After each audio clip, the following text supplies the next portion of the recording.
Laura, this next one on Sunrise Park, Yeah, I'm looking at the field card. It doesn't show a change in ownership since 2015. Is that correct? he demolished the house and rebuilt a brand new one. Okay.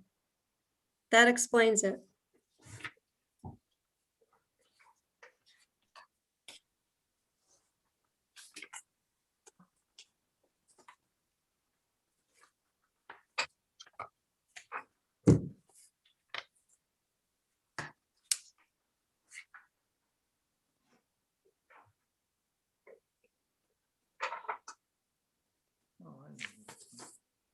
Now, do all of the houses along that abut that own that piece that's along the water?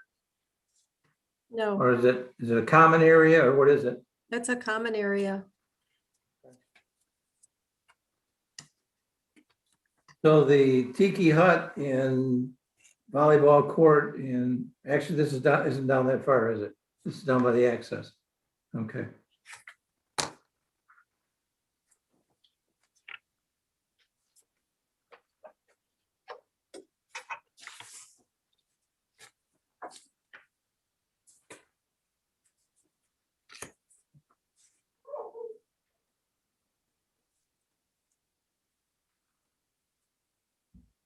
They do use it as, they put a dock out there and everything. They use it as it's like waterfront. But technically it is not waterfront. Correct, Yeah. correct. And I have them in a lakefront view. Okay. Like,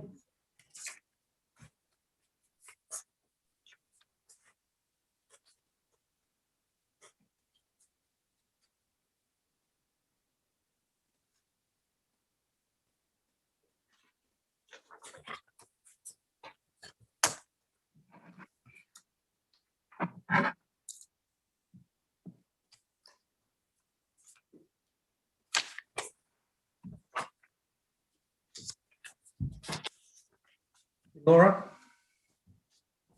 The definition of true cash value, is it kind of similar to market value definition in that Yes. it's? Yeah. So what he was saying was textbook is not.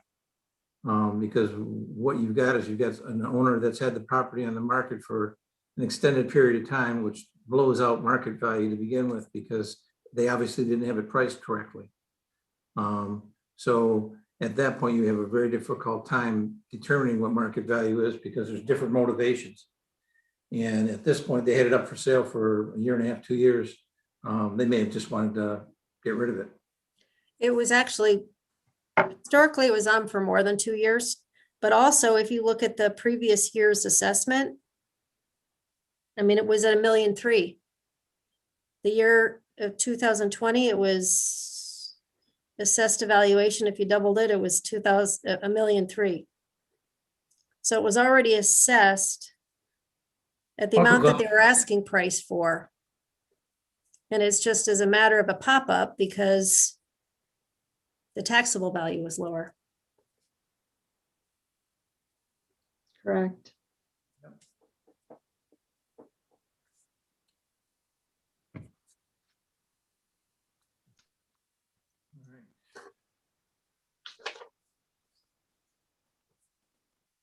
Do we have a scale study for that particular area? Because there wasn't attached to the packet. There wasn't? You sure? I it's did. right- I didn't have on mine. Do you guys want me to show you what I can do for him? Sure. Yeah. That makes it, that, what you do makes it permanent.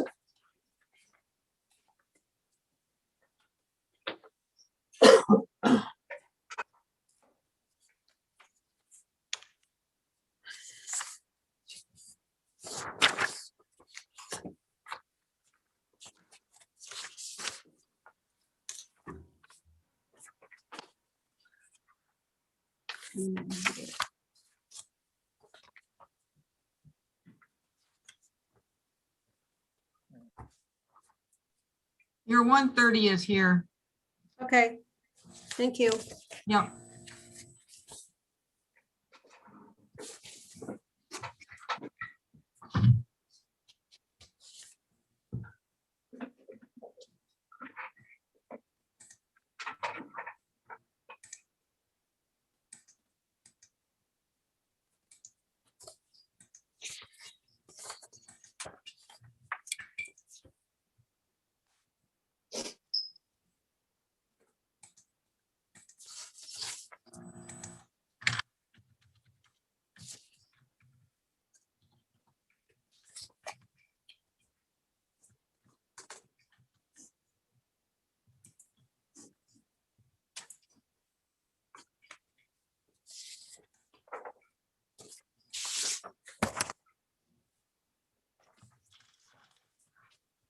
All right, Delph, did you say we have our next appointment in?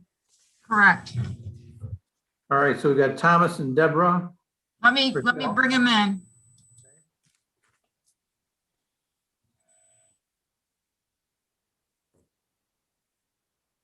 There you go. All right, Tom, can you hear us? Yeah. Tom, I think you're muted. There he goes. There's Tom on. There Is you that go. better? That's better. All right. Can you see All me right. or not? There you go. And we can hear you. We can hear you. Is that enough? Yep, yep. So what we've got, obviously, you've come in to have us take a look at things. Why don't you run us through what you've provided in the package so that we better understand where you're coming from? Go right ahead. All right, sounds good. Well, thank you, first of all. I've never done this before, so if there's a procedural element I'm missing, let me know, or if you have questions, feel free to break in, okay? Okay, So first, I just got the documents, and then we left to visit family a couple of days beforehand, so I wasn't able to do as much research as I would have liked to. And I certainly don't blame Genoa Township. They don't have the resources to go through all this either. But I broke it down into 3 different areas. The first was misrepresented assessment. So the information I saw was that we have 4 bedrooms and we only have 3. I could see why they might think that we have a playroom on the main floor, but there's no closet in there. There's no bed in there. There's no pull-out couch in there. It's basically shelves and toys and books for the grandkids. So I think that was one of the main points I saw. Also, we had it because it's a new build. The insurance company wanted to come out and appraise the value of the home. And they appraised the home and it's insured for $519,000 replacement value. And we actually spent a lot less money than that to build it. We spent under $500,000 to build it. I didn't see on that documentation, maybe you can help me with this. We have lake access or lake view. We don't have lakefront. I don't know if you folks are aware of that. is that what you have in it, Laura? She's looking. Yes, I have them under lakefront view. Okay, so that's covered for you. Okay. So they take into consideration that I have access to the lake, but there's about 60 feet between our property and the lake. I can't store items there. Right, it's kind of a green belt. Thank you. Yeah, in fact, I don't know if you're familiar with it, but it's a Sunrise Park Association. There's Mhm. about 190 families that have access to that area. It's for swimming and but there's no storage. We can't have a dock out there, those sorts of things. So as far as that assessment goes, I don't know.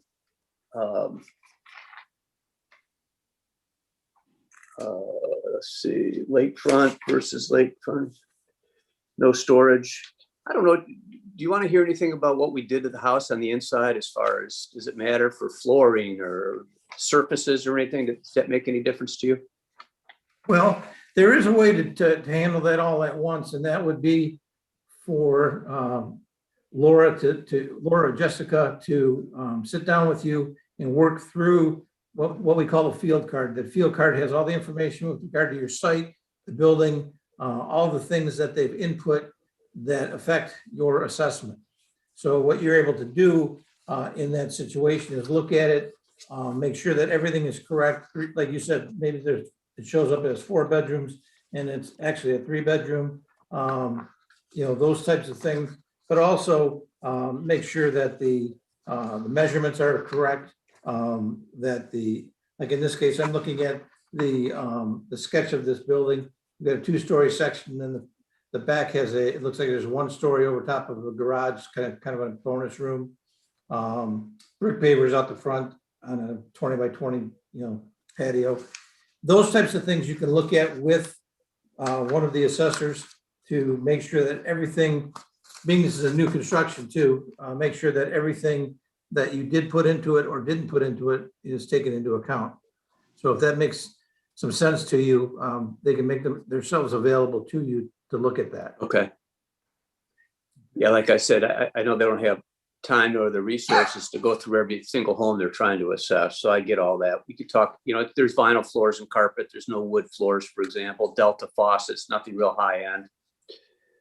But if you want to move on to the second issue, Yeah, go ahead. unequal assessments.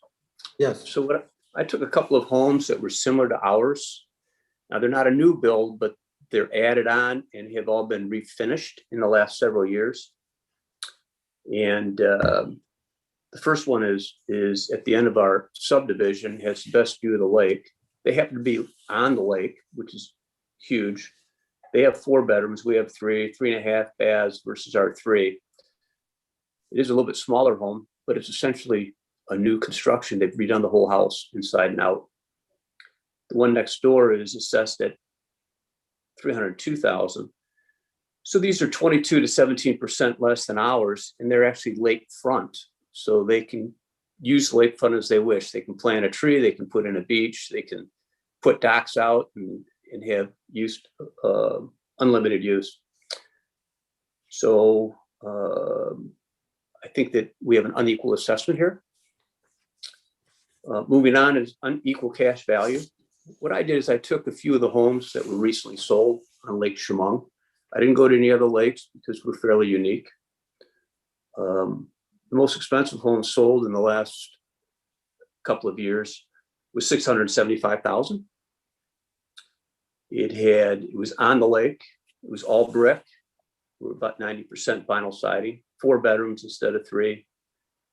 You kind of get the drift. About the same size house. They have a large garage, main floor, heated floors, things like that. 53 foot of frontage, which we don't have. The next one is a 4 bedroom also that's sold on the lake for $625,000. 4 bedrooms versus our 3. We had 193 foot of frontage on the lake, which is tremendous. 2 garages, lots of parking. Again, the house wasn't quite as large. And then the third one I have in here is, again, a 4 bedroom versus a 3 bedroom. They had 3 baths, and they had 100 foot of lakefront, which we think is really important. Those are my supporting documents. If you have any further questions, I'd be happy to answer any. Questions from the board members? Go ahead, Mary Ann. Sorry, so on your field card that I'm looking at, Thomas, it shows that you have a brick paver patio about 20 by 20 on here. Correct. Was that, before you rebuilt your house, did you have that same brick paver patio? Actually, we had a little bit bigger deck. It wasn't a patio. Okay, But we were limited when we came in and asked for a variance? a variance. They said we couldn't have the same size deck. So we ended up with a patio. I think it's 16 by 20, if my memory serves me right. It's a nice So patio. Yeah, our field card reflects as 20 by 20, It could be. It could be. so. I But those believe are it. the types of things that you could confirm, Tom. Okay. Every little bit helps, kind of thing, to get Okay. it accurate, especially since you got a new construction. I'm sure that Laura and Jess were probably out there and measured the new construction, so they're probably pretty accurate on things. But any input that you can give to help them, sharpen their pencil helps. Yeah, I think they've got a reflection of 2968 square feet, according to what the information is that we have. Right. That includes that bonus room over the garage. Yeah. Okay. Yeah, I think that's pretty accurate. I think the appraisal from AAA Insurance came out with something just under that, actually, but very similar. So I Okay. think that's accurate. We use that bonus room, by the way. We're used to garages. It's actually a storage room for us. It's unusable for anything else. Not that that matters to you folks, but That it's heated? oh yes, it's heated. Mhm. Yeah, so it's considered living space. Yeah, we carpeted it. And it's got drywall. I don't All think- right.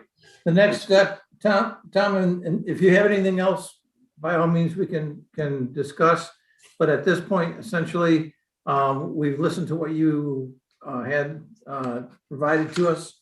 We've made some suggestions, and you're welcome to come in and talk with one of the assessors about your field card if you want to make sure that everything is verified.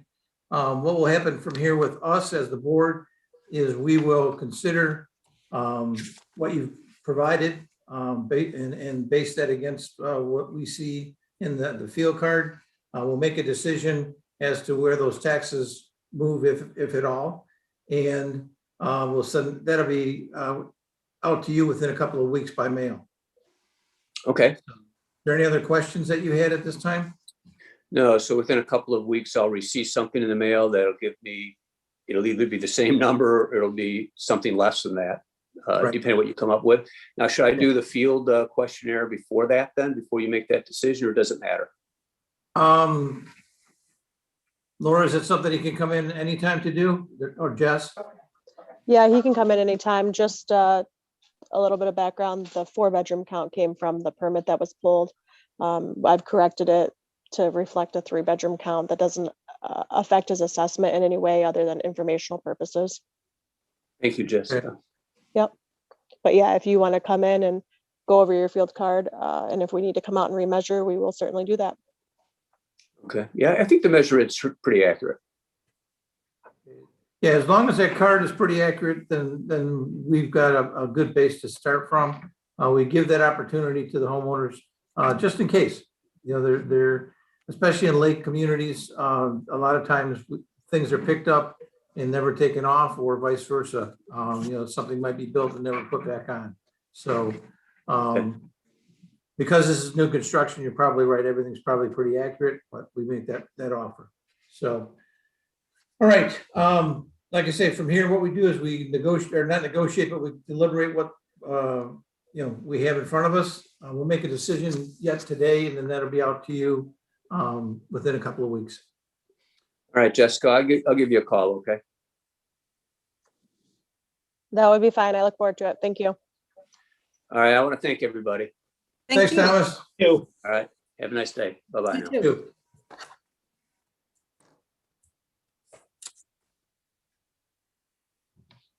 All right, looks like we got a half an hour to the next one. No, you've got your 3 o'clock is in the waiting room now.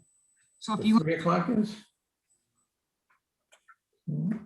Duff, you might want to ask him if he's just here to observe so that he can feel comfortable with what he's got to do, or if he wants to be heard.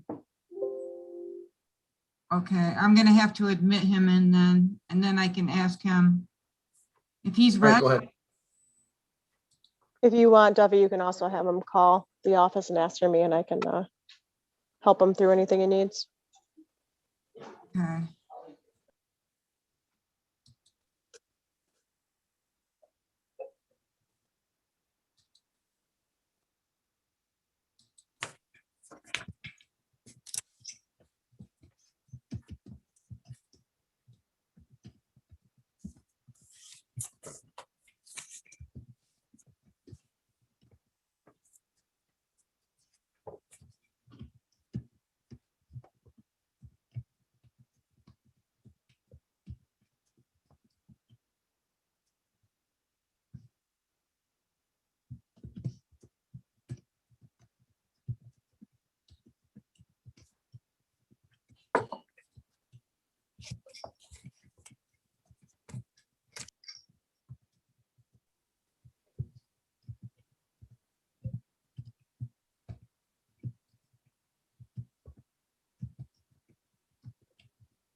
Duffy, if the 3 o'clock appointment wants to be seen earlier and we can't fit it in, the next available would be 2:40 for him. Okay.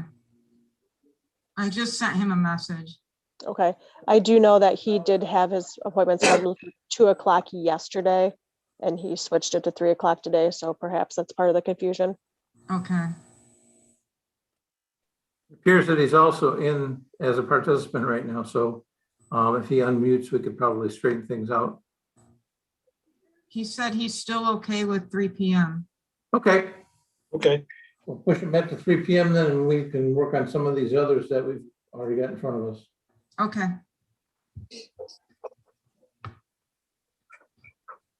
We took care of all the hardship and veteran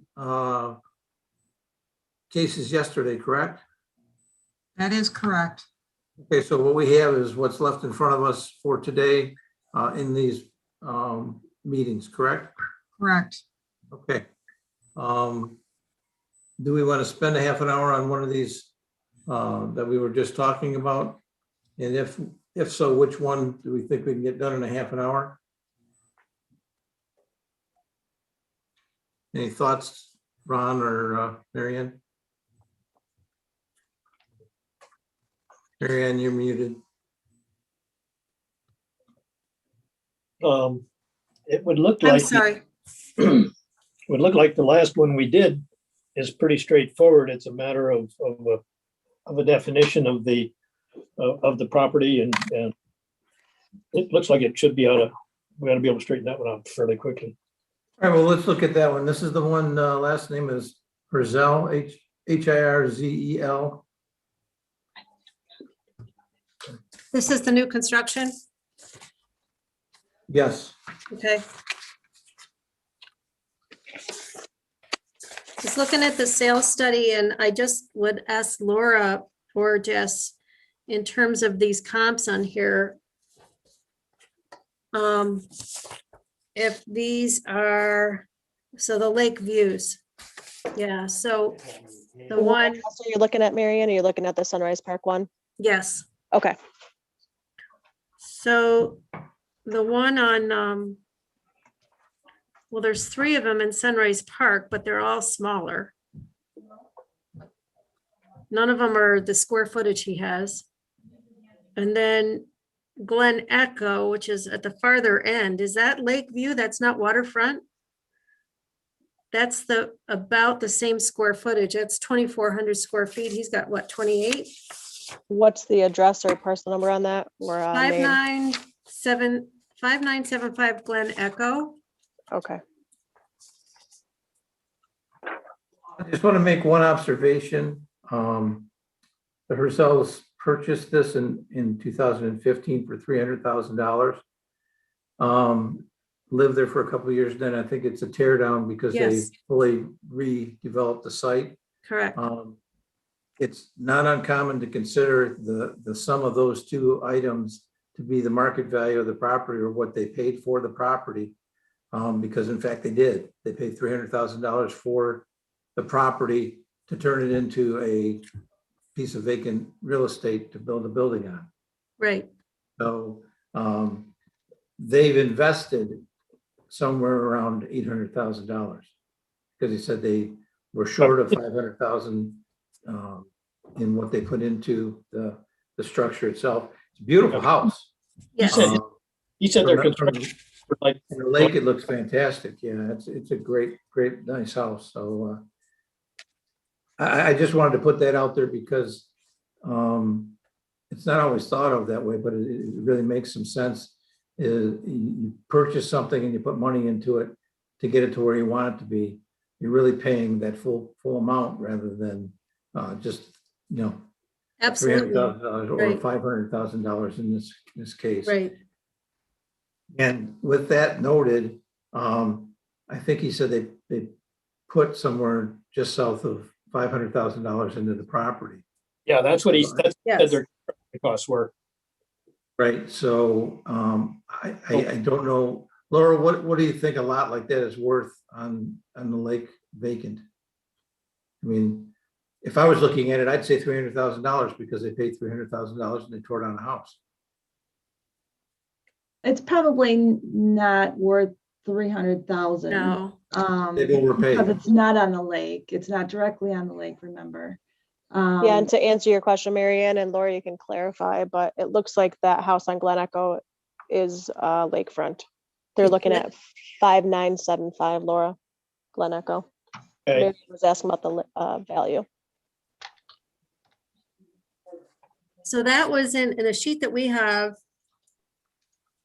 I was thinking that all of these on that sheet are lake view and not waterfront. So that was the one that's closest in square footage and year and No, you're- reflects 625.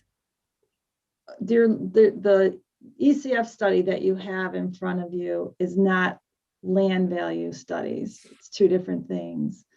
When I do a land value study, I have to extract lakefront, I have to extract lake view, and I have to extract, that type of thing. for all Right. of them. So you've probably got a mesh here of things that have sold, Okay, not necessarily the land on it. Yeah, Glen Echo was lakefront. But it's older. Let's see how old it is. 1960, it was built with a 2000 remodel for that one. The is that the remodel- one that's right off of Grand River almost? Let me take a peek here at the map. It's that corner piece that kind of looks, yeah. Yep, It's, yeah, it's very private, actually. yeah. Yep.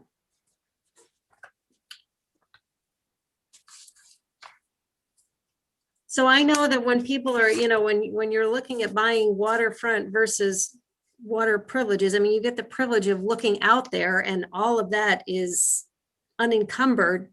Certainly people can put picnic tables and docks out there, but you don't own to the water. And I think there's a difference in pricing regarding what people will pay for that versus actual water frontage. And That's what I was- yeah, and he's being taxed differently. Yeah, he's only being taxed at 108 compared to the 200,000s for Okay, lakefront.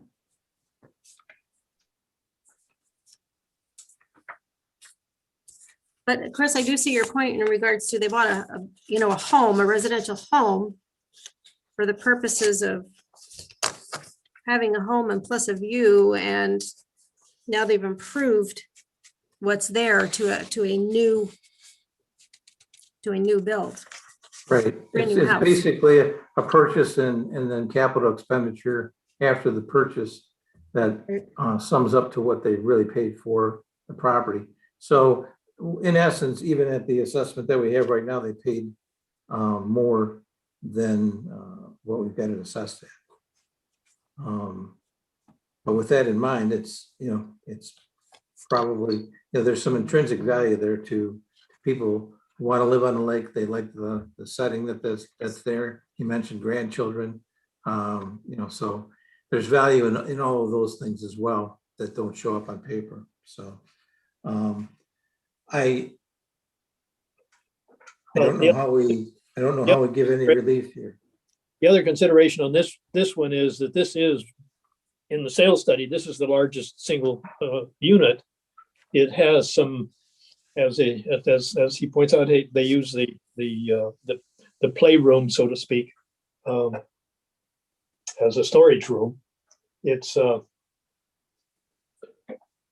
heated. It could be used for something else. I mean, it's one of those kind of funny things. It's a big house when you really come down to the square footage. I mean, in this area, in that particular area, the lake view versus lake front is a big consideration. But when you look down that sales study and you look at the bigger floor footprints, they get close to where he is, not on him, but they get close.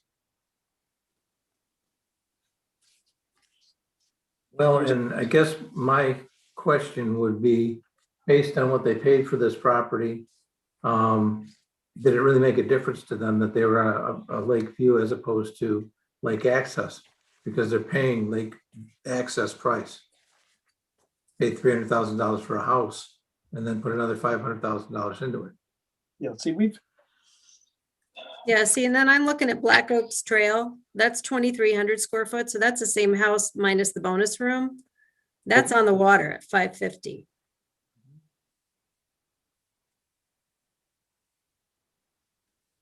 oh, the top one on the sheet. Okay, gotcha. Yeah. And I think that's a newer house. Or is there anything with regard to the card that might be able to be tweaked just to help them out some? There is in effect that there was a 2-story portion that we had on there as a 2-story that should only be 1. So I did correct that on a sketch by looking at I don't know how we missed that, but I'll make it a 1-story. That just that little jut out, that 2x4. Right, jut right. out, that's only a 1-story.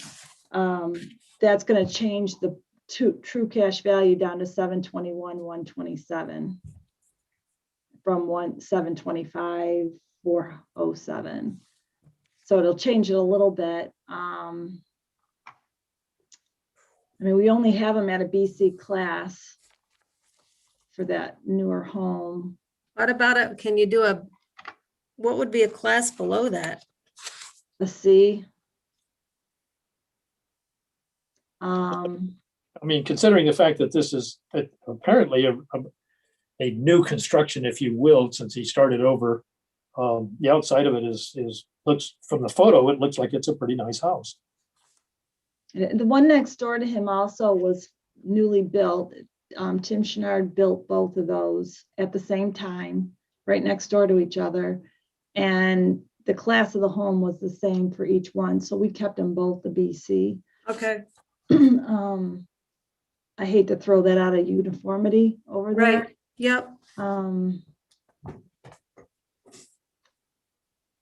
Yeah, no, it's kind of hard to have wiggle room with new builds like that. Again, it's the newer houses going in with the older houses, and you have to put them in the same sales study. So the ECF is pretty high over there because the older ones warrant the higher ECF, but the newer ones don't. But we can't break it up.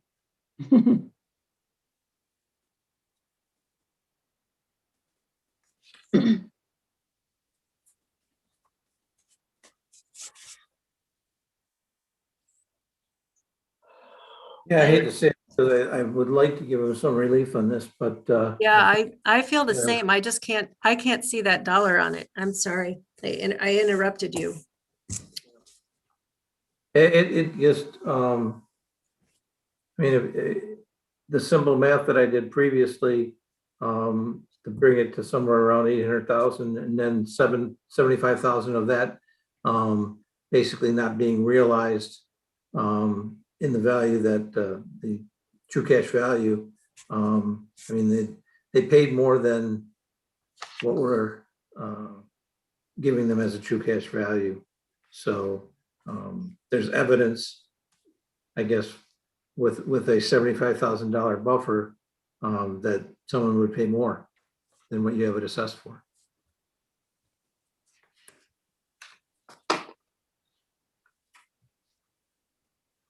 Unfortunately, my vote is to leave it where it's at. Okay, Well, Laura said she could make a minor adjustment to it. I'd say Right. let's use her minor adjustment and then go with that, because that's There we go. definitely, that's one that'll stick. Right. So let's Yeah, I work with, forgot about that. Good catch, Ron. Thank you. so Laura, if you'll shoot us some new numbers on that one, we'll go ahead and use those numbers. Okay.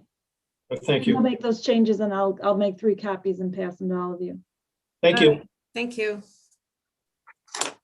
You can probably just make one copy of it and we can sign it, because we're gonna just fill it out, right?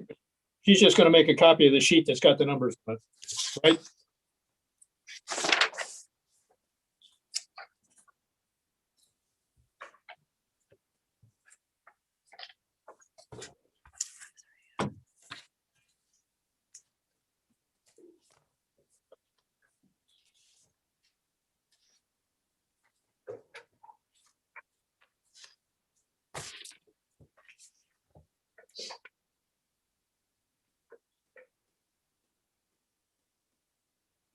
And then the first one that we did, Mary Ann, I think I'm gonna defer to you. You know that area, you know the house, you know, what things are going for in there.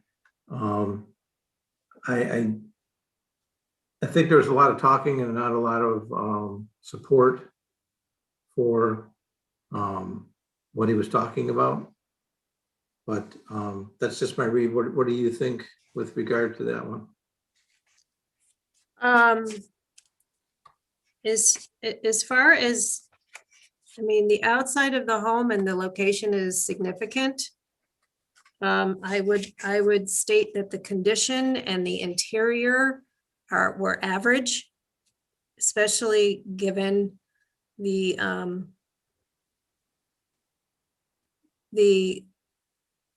components of what was on the outside. There was nothing on the inside that, in my mind or estimation, would have demanded, you know, the price that they were asking. I do know that in reference to deferred maintenance, there were a number of items, but there was nothing outstanding in terms of the conditions on the inside that would have been a grade above.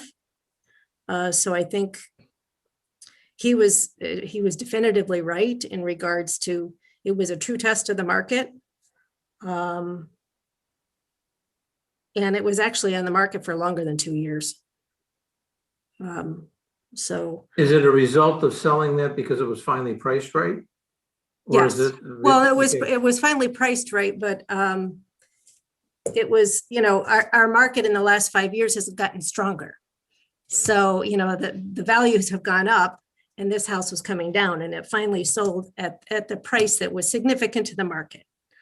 Well, someone paying $1 million for a house or better is looking for things. They're looking for upgrades. They're looking for not average condition. They're looking for more. They're And they're looking for something that reflects $1 million. And Yeah. part of the issue too is it was being marketed as waterfront. It was not waterfront. It had a waterfront view on the golf course. On the golf course, yeah, okay. So when you're representing it as waterfront and people are thinking they're going to get that beautiful view and it's water, and then they discover they don't have water for $1.5 million, that's not my water. I can't walk out there. I can't put a dock there. That's just for me to look at. That was part of the issue early on too, so.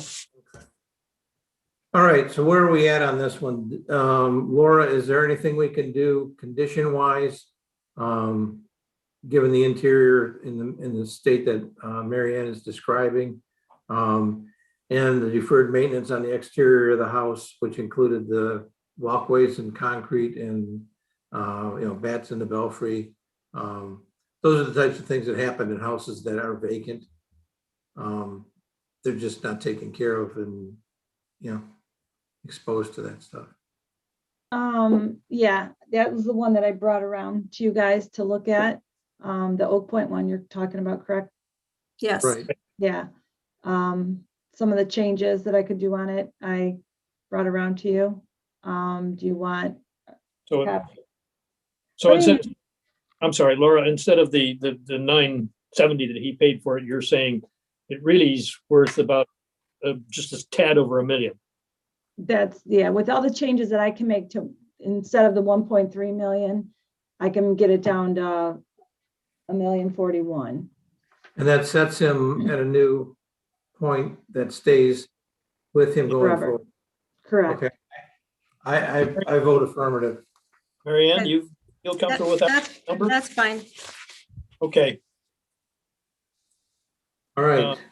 I'll fix the computer to reflect those numbers so that we've got a new taxable value of 520,990, 520,990, and a new SEV at 104,1,979. No. What is that again, SEV Ron? and taxable should be the same. I'm sorry, The SEV and taxable will be the same. The true sorry, cash what? value is the. Yeah. true cash value is 104,1,979. Correct. But what you need for that sheet is the SEV and the taxable value. Right. So that's our new numbers. And I will put those in the sheet for when we sign later.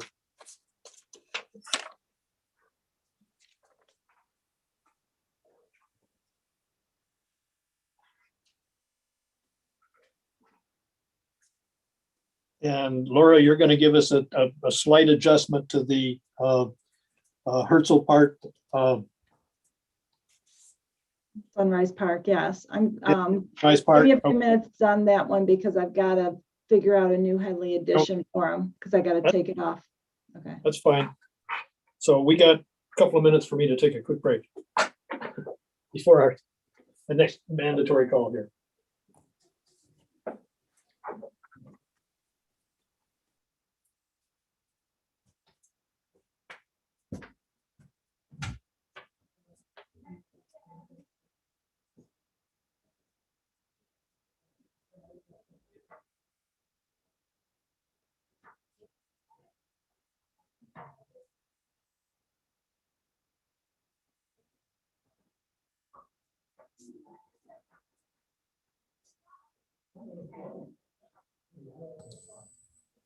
Your 2 o'clock is waiting.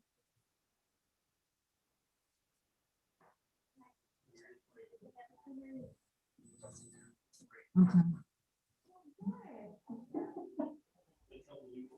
Yeah, it does.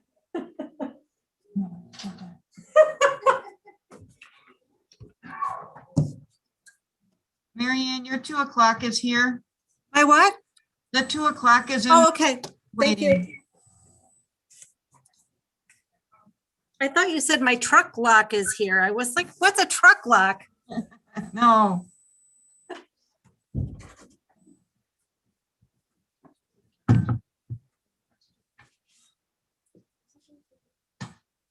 I was doing.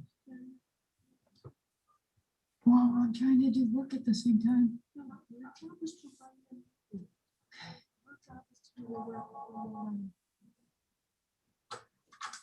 Yes. Okay.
Two o'clock is ready to be heard whenever you guys are ready. Sorry for the delay. All right, next up, is it Leaf? Yes, it's Lee Lindsay. Lee, all right, Lee, if you would, we've got the information that you provided in front of us. If you want to run us through it so we understand what you presented, that would be great. Okay.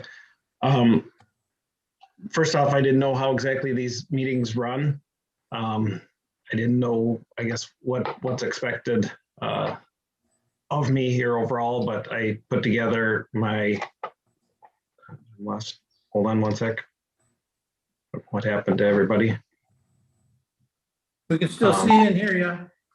Okay, so anyhow, I put together what I thought I saw the new tax assessment that showed my property worth, 468,000. What I understand is you multiply that times 2 to come up with what the potential property could be sold for. And that comes up with 937,000. And the max that I'm told to expect for my house currently is 750,000. So that's the difference that I see here on my side here for the value of my house versus what you're showing I could get for it here somehow. So that's yeah. I even had my house appraised last year and it was at 750,000. It was last August there. I know that was for a refinance, but I asked for as much as I could, and that's where we stand. Okay, I'm sorry, what did you say about a refinance? I asked for the maximum amount that I could have from a refinance in refinancing my house, and they said they did a lot of comps around the area there and stated that the maximum that they could value it at was 750,000. So that's what you're requesting to be the SEV amount based on your refinance, is that right? Well, I also had some discussions with a number of people in the area here for what their houses had sold for. I looked up what I could online here via various methods. One was realtor.com, another was Zillow, to come up with home values in the area. And again, I put that into my PowerPoint that I sent in to you guys there to give you an idea as to what houses are selling for in the area over the past 2 years is what you requested. So I had a number of them that were in the area and selling for a lot less, I guess, than you have my house valued at.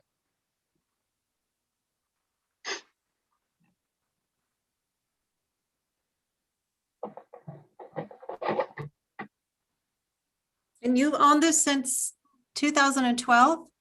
Correct. I purchased in 2012 for 169,000. For what? 169. Is there a cottage on that? There was. I changed it, built a bigger house on it. And I mean, I built a house on a budget, so I didn't spend a crazy amount on my house, but I did build a brand new house. So it is a much bigger house than it was before. Much better house, improvement to the neighborhood for sure. So I'm not arguing that I have value in the house. I'm just arguing the amount of the increases over the past 2 years somehow. So last year, the value went up on tax rolls by 100,000, and this year by another 37,000.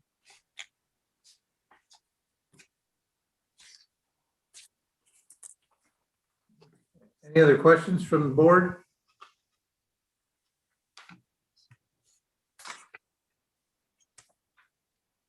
All right. What we do now is we take a look at all the information that you provided us, Lee, and we make a determination if there's some credence to be given to these things. One thing we always offer is to have your field card reviewed with one of the assessors to make sure that everything is correct. That ensures that we're assessing the property based on where it actually is. So it's a lot of times it's a good idea for you to come in and do that. Okay.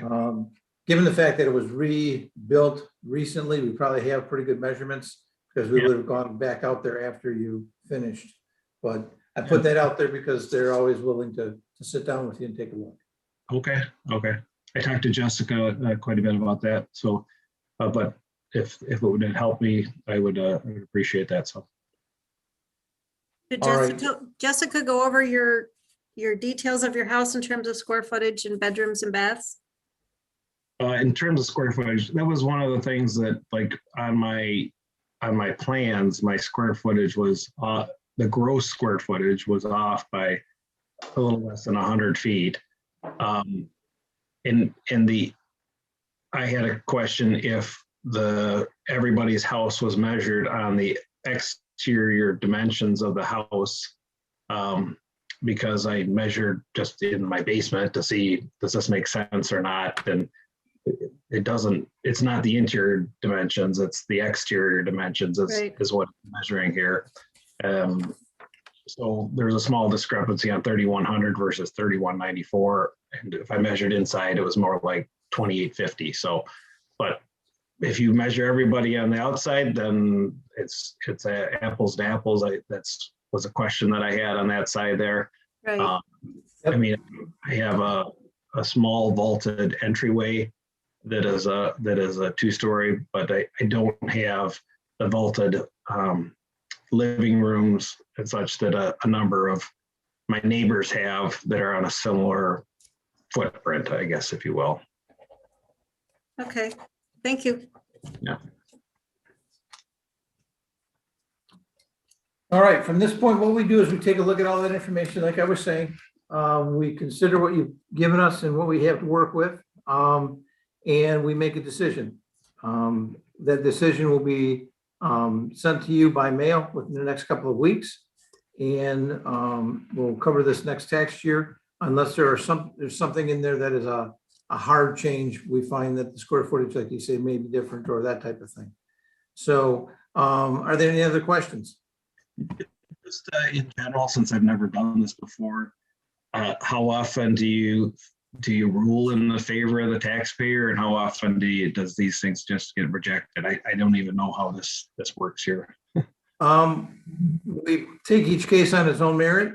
If it's justified, we do it. We're just like you, we're taxpayers in the community, so it's not, it's not a windfall for the community, and it's not a windfall for us, obviously. We're volunteering to do this, so that's the way we handle it. If there's something that is defensible for us to be able to do, we certainly do it. It's not a situation where we leave anything on the table. Okay. Right? On my side, I just feel like I can't get the money that you have valued at the house, and that's my base point, that I don't think I can get anywhere near the number that you have assigned. So that. All right, so we'll take all this into consideration. Like I said, you should hear something in about 2 weeks. Thank you, Chris. I appreciate All it. right, take care. Thank you. Thank you.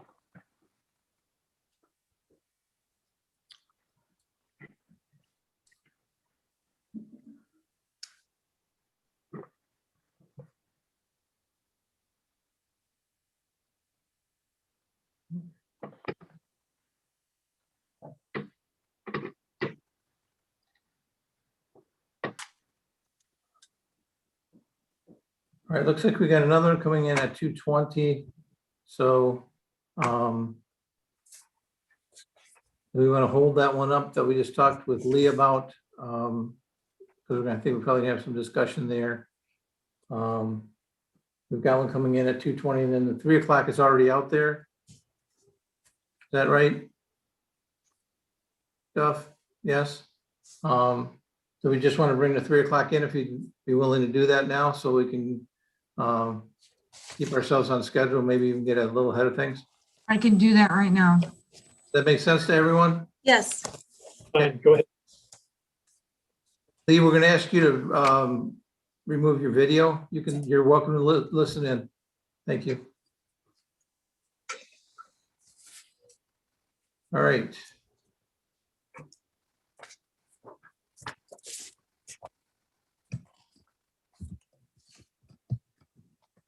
Is Bryce our next applicant? I'm trying to get him up right now. thank you. Okay. He's in, it looks like he's in already, and he's muted, and the video is shut off. Right, I'm getting there. I sent him a note. Hi, this is Bryce. Sorry, I'm on the other line. What's happening? We were going to put you in the line here if you wanted to start, but if you're on the phone, we can certainly do that at 3 o'clock where you're scheduled.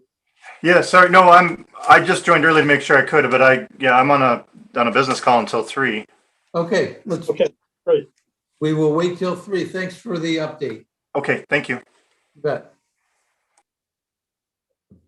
Okay, so our next one is at 2:20.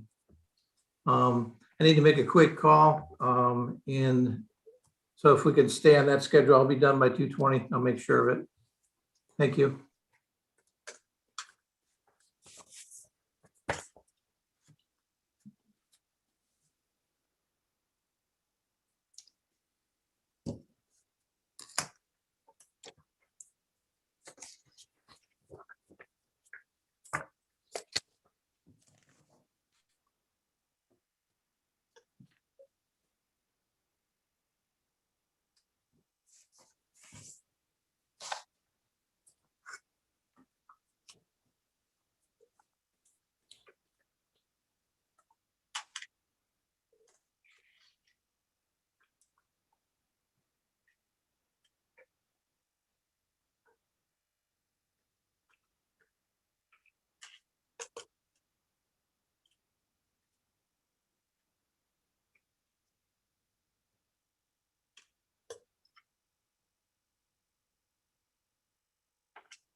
Okay, now on this one, let me make sure I got the right numbers on this one.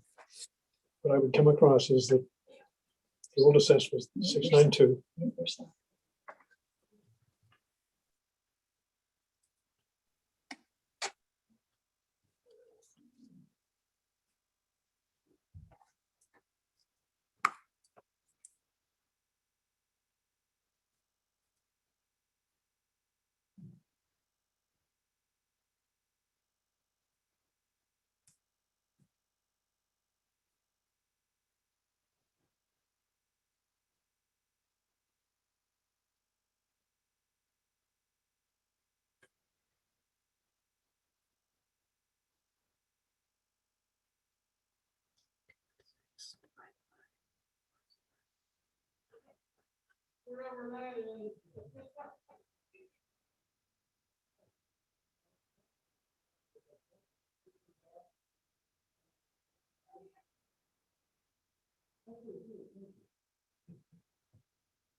Whenever you guys are ready, your 220 is waiting.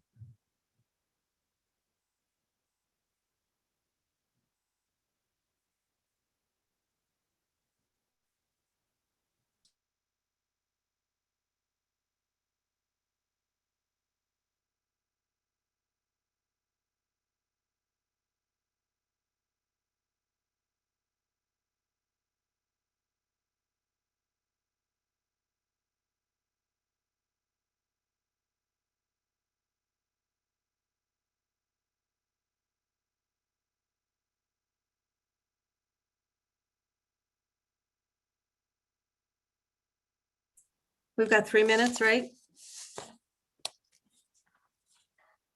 Does your clock say 2:17? Yes, he's here waiting. So whenever you get, Just wait till Chris gets back on. okay. It's the rate of inflation. Okay, Yeah. all right. Thanks.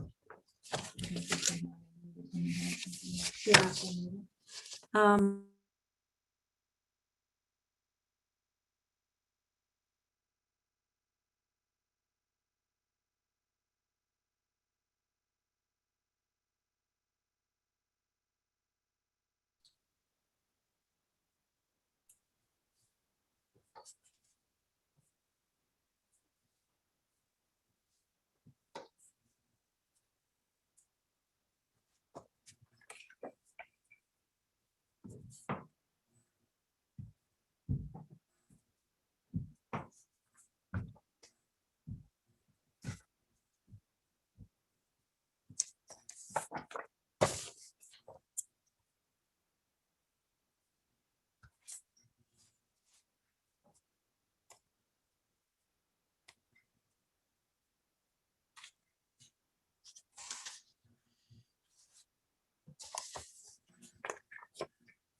Your 220 is sitting in hold. You ready? Ron, are you ready? Chris, are you I'm ready? ready. I'm ready.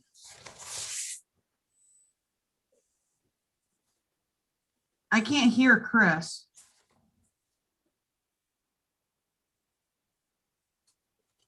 I can't hear him either. Yeah, me too.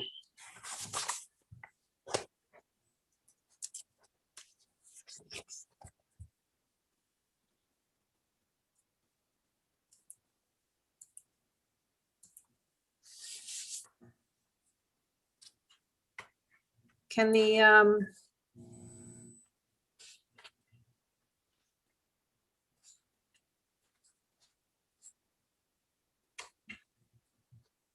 Chris, we're having trouble hearing you.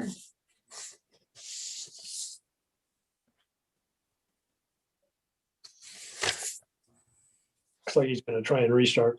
Okay, But your 220 is now up and going. okay. Okay,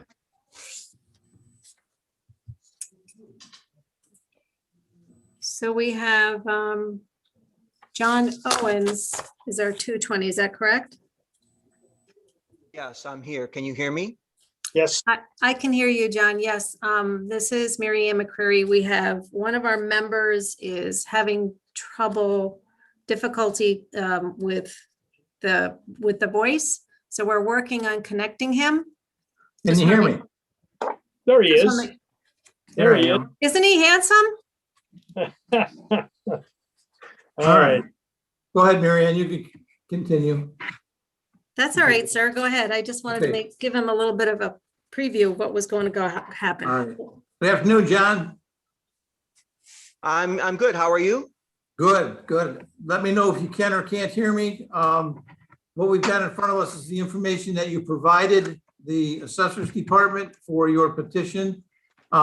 If you'd like to go through that information right now, we'd like to listen to what you have to say, and then we'd be able to have a better understanding of what was provided. Sure. Obviously, the home was purchased in September 25th of 2020, and it's really the first time that the house has ever been on the market. So I'm the first buyer. The original owners had it built. What I tried to do is I tried to find the most comparable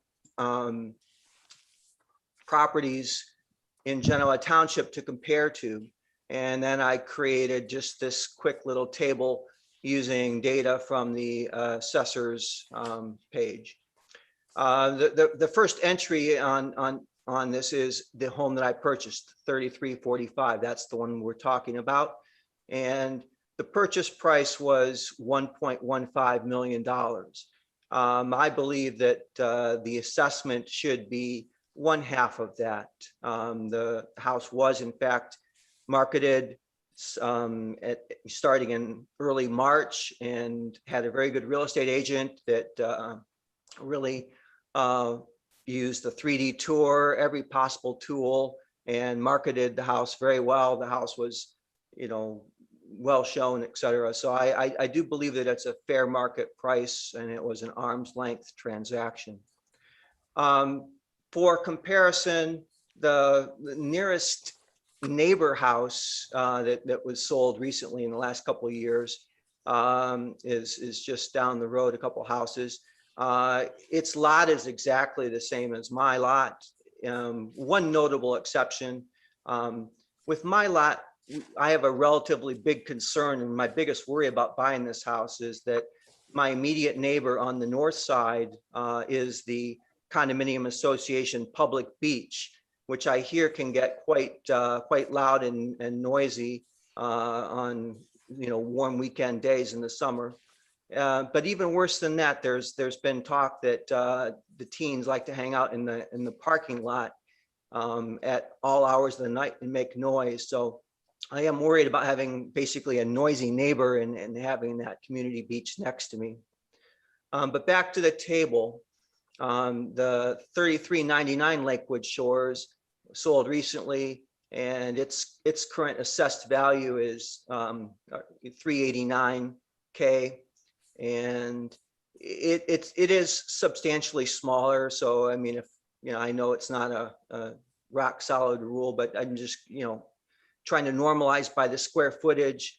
That would bring, if I increase it by 40%, the assessed value would be closer to 546, which is about what I'm thinking, my house should be.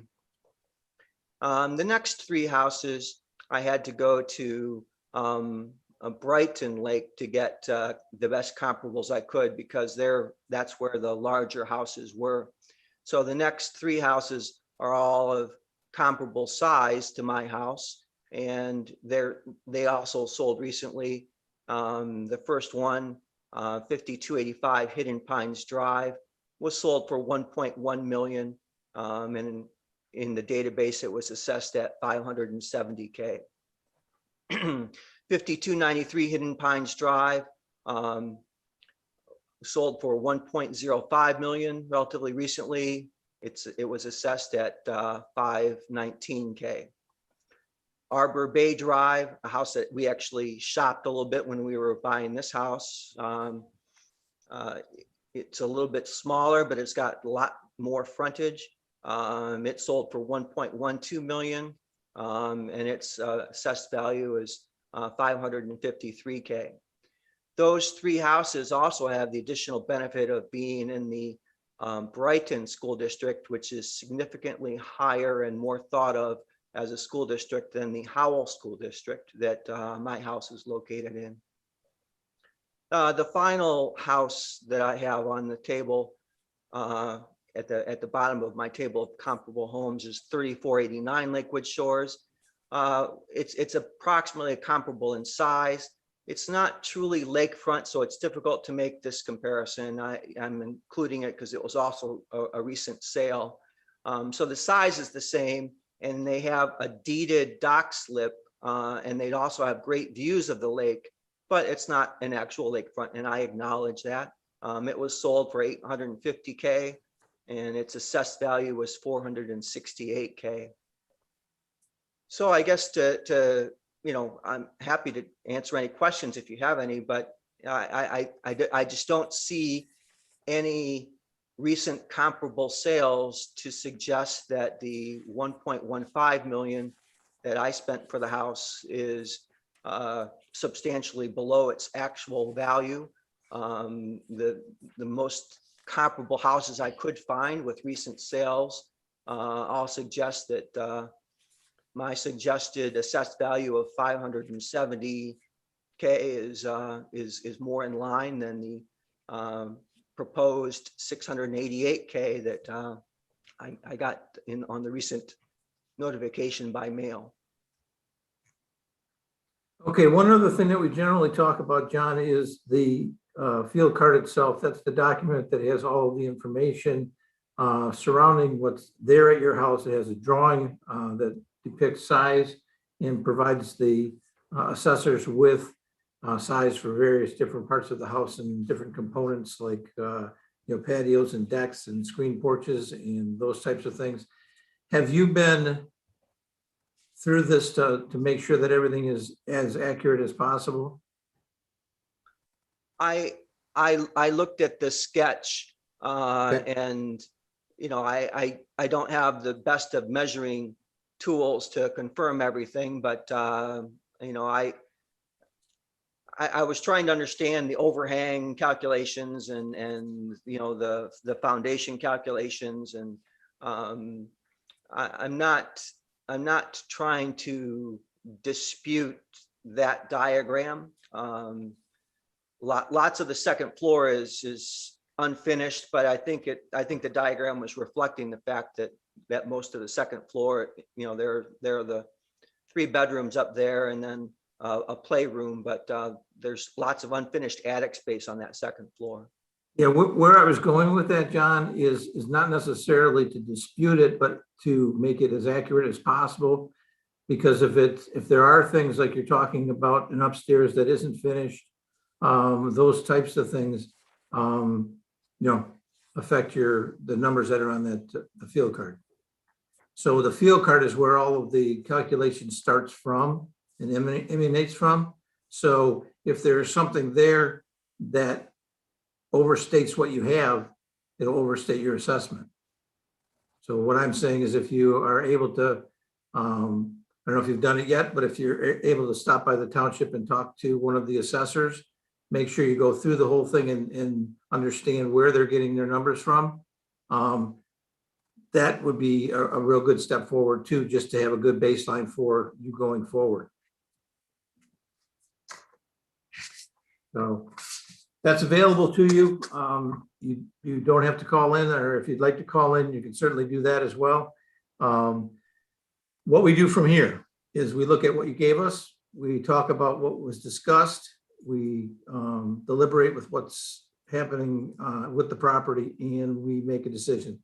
That decision will be back to you within a couple of weeks by mail. And that's really about it, unless you've got any other questions.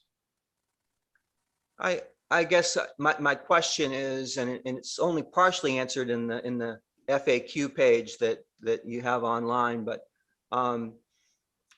despite the size of the house, which I don't think I'm really going to try to dispute, I may measure more closely, but it seems that I always thought that what the true market value of the house was, as represented by the sale, really dictated what the value of the house is. And you could make a much bigger house, but have it poorly laid out or have it not desirable.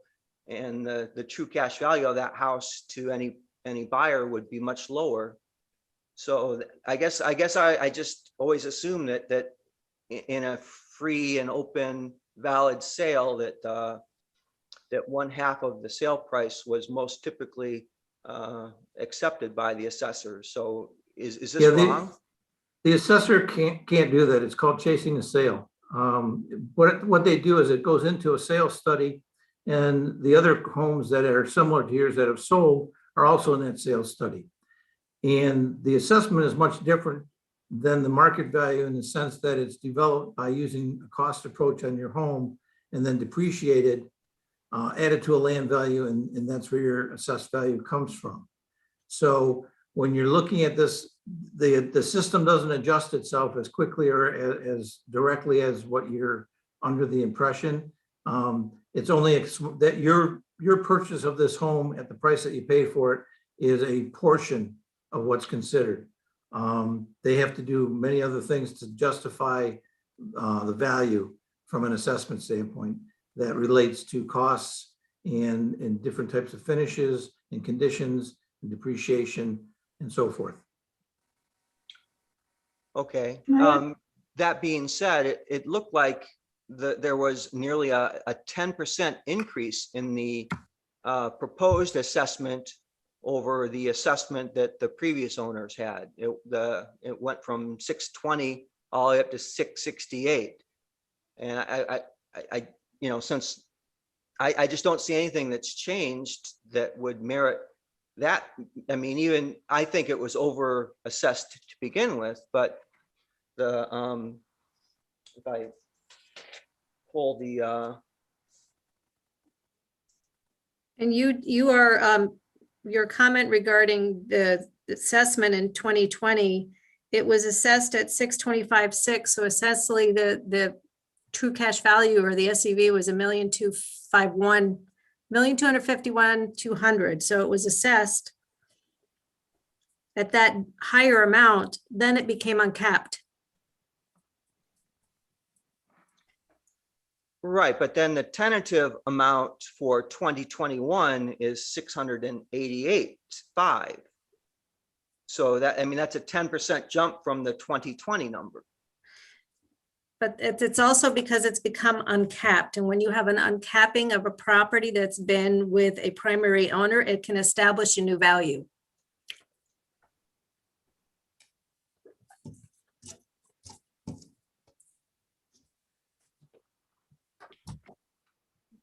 John, is Well, this your primary home? the taxable value in 2020 was 522. And I understand the uncapping due to a sale. Right. So their taxable value was 552, but the assessed value was 625. Right. Correct. But so therefore the assessed value is going, the proposed assessed value is going up 62.9K from year to year. That's a 10% increase in the assessed value, independent of anything else, unless I think Laura had a question for you. Sure, go ahead. Good, Laura. Actually, I was going to ask him about his PRE, but he's already talked to Jessica on that. We're all set. Okay. Actually, given the market conditions and what's happened over the last year or so in the real estate, particularly the residential markets, the 10% increase in value isn't unheard of. So the fact that it is a 10% increase really doesn't surprise. But that's, again, John, that's not what we're going to do. We're going to look at this on its merits, and we're going to look at it the same way that you did and say, you know, is this fair in the way that this has been put together? And are we in the right spot? And that's what we're going to deliberate, because we're no different than you are. We're taxpayers in the township.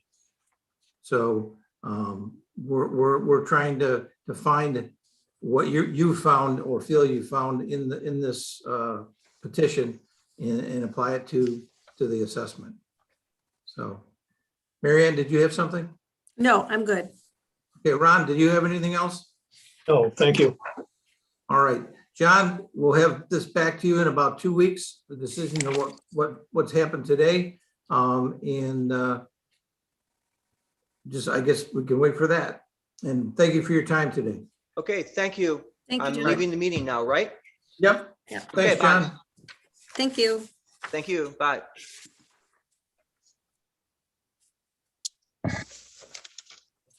All right, our next one is at 3, and we know he won't be in until 3 because we talked to him earlier.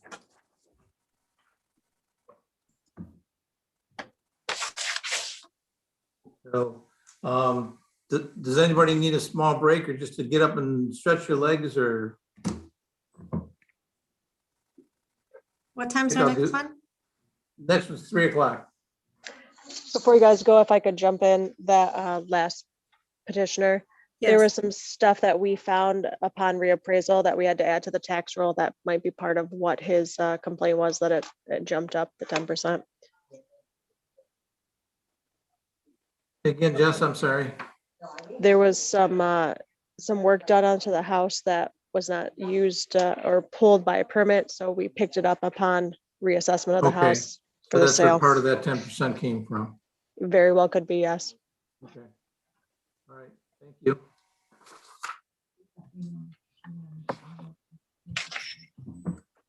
Also, you guys, we have to place the dinner order in a little, in like an hour or so. So if you guys could get your picks made and get it to Jessica. Jess, do you have So- a menu, Jess? Yeah, we have a menu out here. It's also in the email that I sent on Friday. Okay. What if I don't want to look at the email that you sent on Friday? I'll race you. Then I'll surprise you with your supper meal. How about that? Are we gonna have to go Buttermore?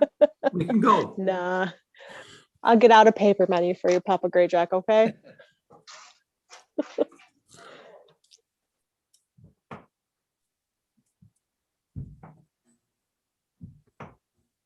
Hey, Jess, this is Ron. You've got my order, right?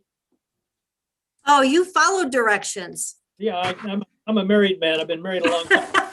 I'm used to following directions.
Yeah.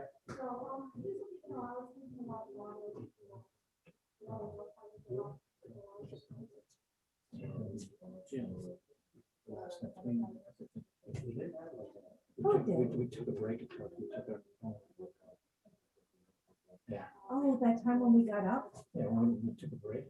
So I had talked to the lawyer. Oh, my And I God. said to the lawyer, I said, maybe I could have picked a better time to break it, but it's kind of difficult to think that anybody would talk to anybody during, 5-minute period. And he said, well, they're requesting text, mail, email, faxes. Oh, my And, God. and I said, okay, so what do we do? He said, did you do anything? I said, no, I said, we're not going to do anything. Huh? Oh, Jesus.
All right. Duffy, is there 3 o'clock here?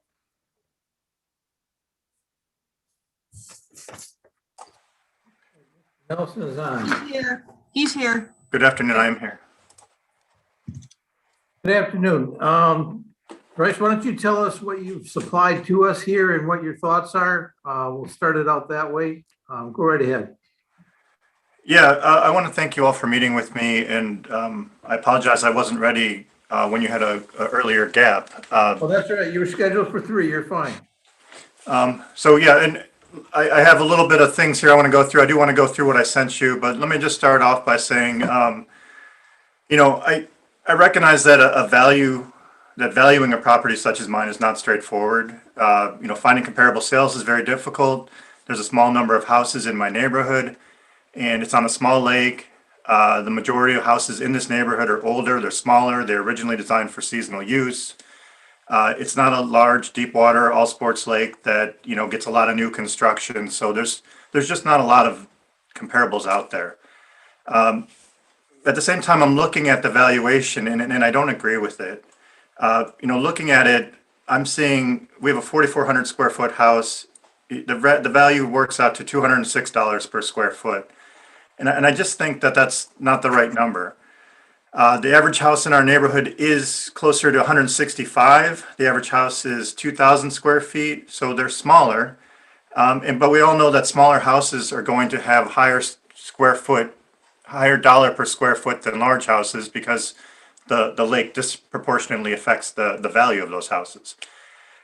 And I also would add that many of the houses in this neighborhood have walkout finished basements, which we do not. And I know that those numbers don't count towards square footage. So I think that if we're looking at just square footage of this neighborhood, I'm way overvalued because, you know, square footage, dollar per square footage is already inflated for bigger houses and especially houses that don't have walkout basements. So, you know, you have, my comparables are bigger and priced at a higher dollar per square foot than my house should be.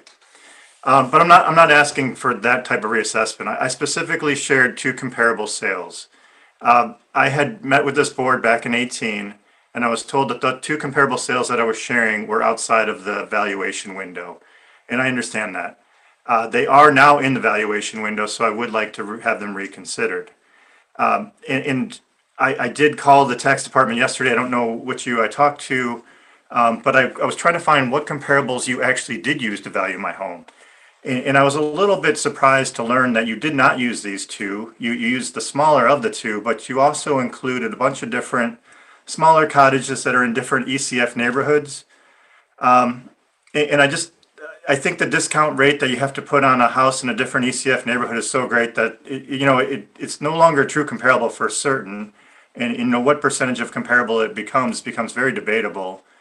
And we're not just talking about, the next ECF over. I mean, we're looking at different school systems, different zip codes, different lakes for sure. And again, I don't believe that list is an appropriate list. And I don't think you're going to get a much better list than the one that I'm sharing with you today, since there are only two houses of this size that have sold in the last 2 years.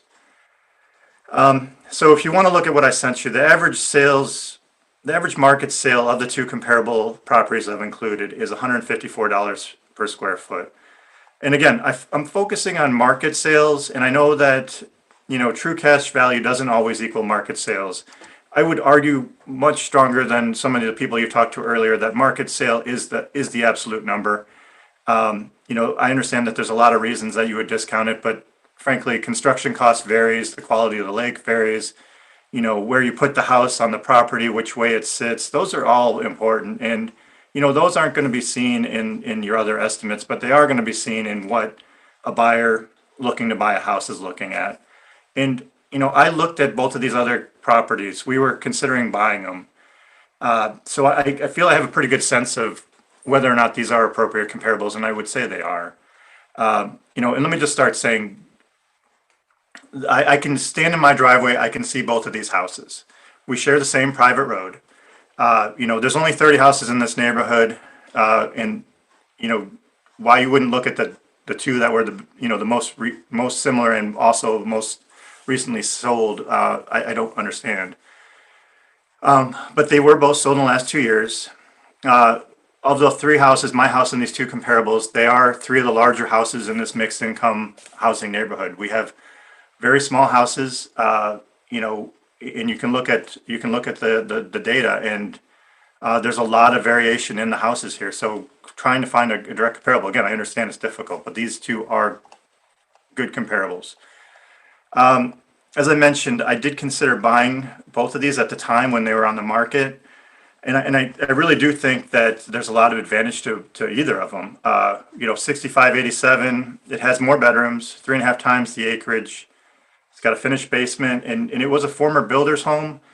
And I know that trim is, somewhat subjective, but I mean, they use the highest level of materials without. All the ceilings are finished. It's just an amazing house.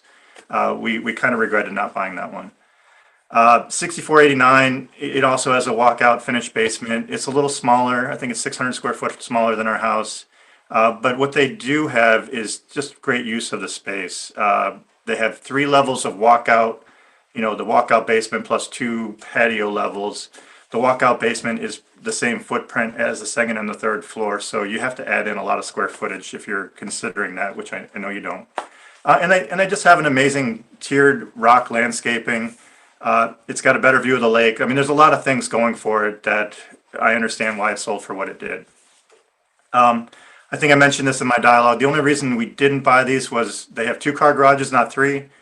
It's kind of a thing with me. I want all my cars in the garage. I have a teenage daughter, and I want her car in the garage as well as ours. But you know, I don't know if that's enough to justify the increase in the value. It just happens to be a thing that we looked at. I shared a small table in the document, and I'd like to walk through it if you don't mind. And I think the best way to look at this, and I understand in retrospect that I kind of formatted it incorrectly. I should have put my address on the left, and I probably should have flipped it. But if we look at it now and we start at the bottom, I think that's the best way to look at it. So on the bottom, I have garage, well, first off, 6578, 6489, 6535. 6535 is our property. The other 2 columns are the 2 comparables. And if you look at the bottom, you know, both of those houses have 2-car garages. Ours has a 3. They both also have finished walkout basements. Ours does not.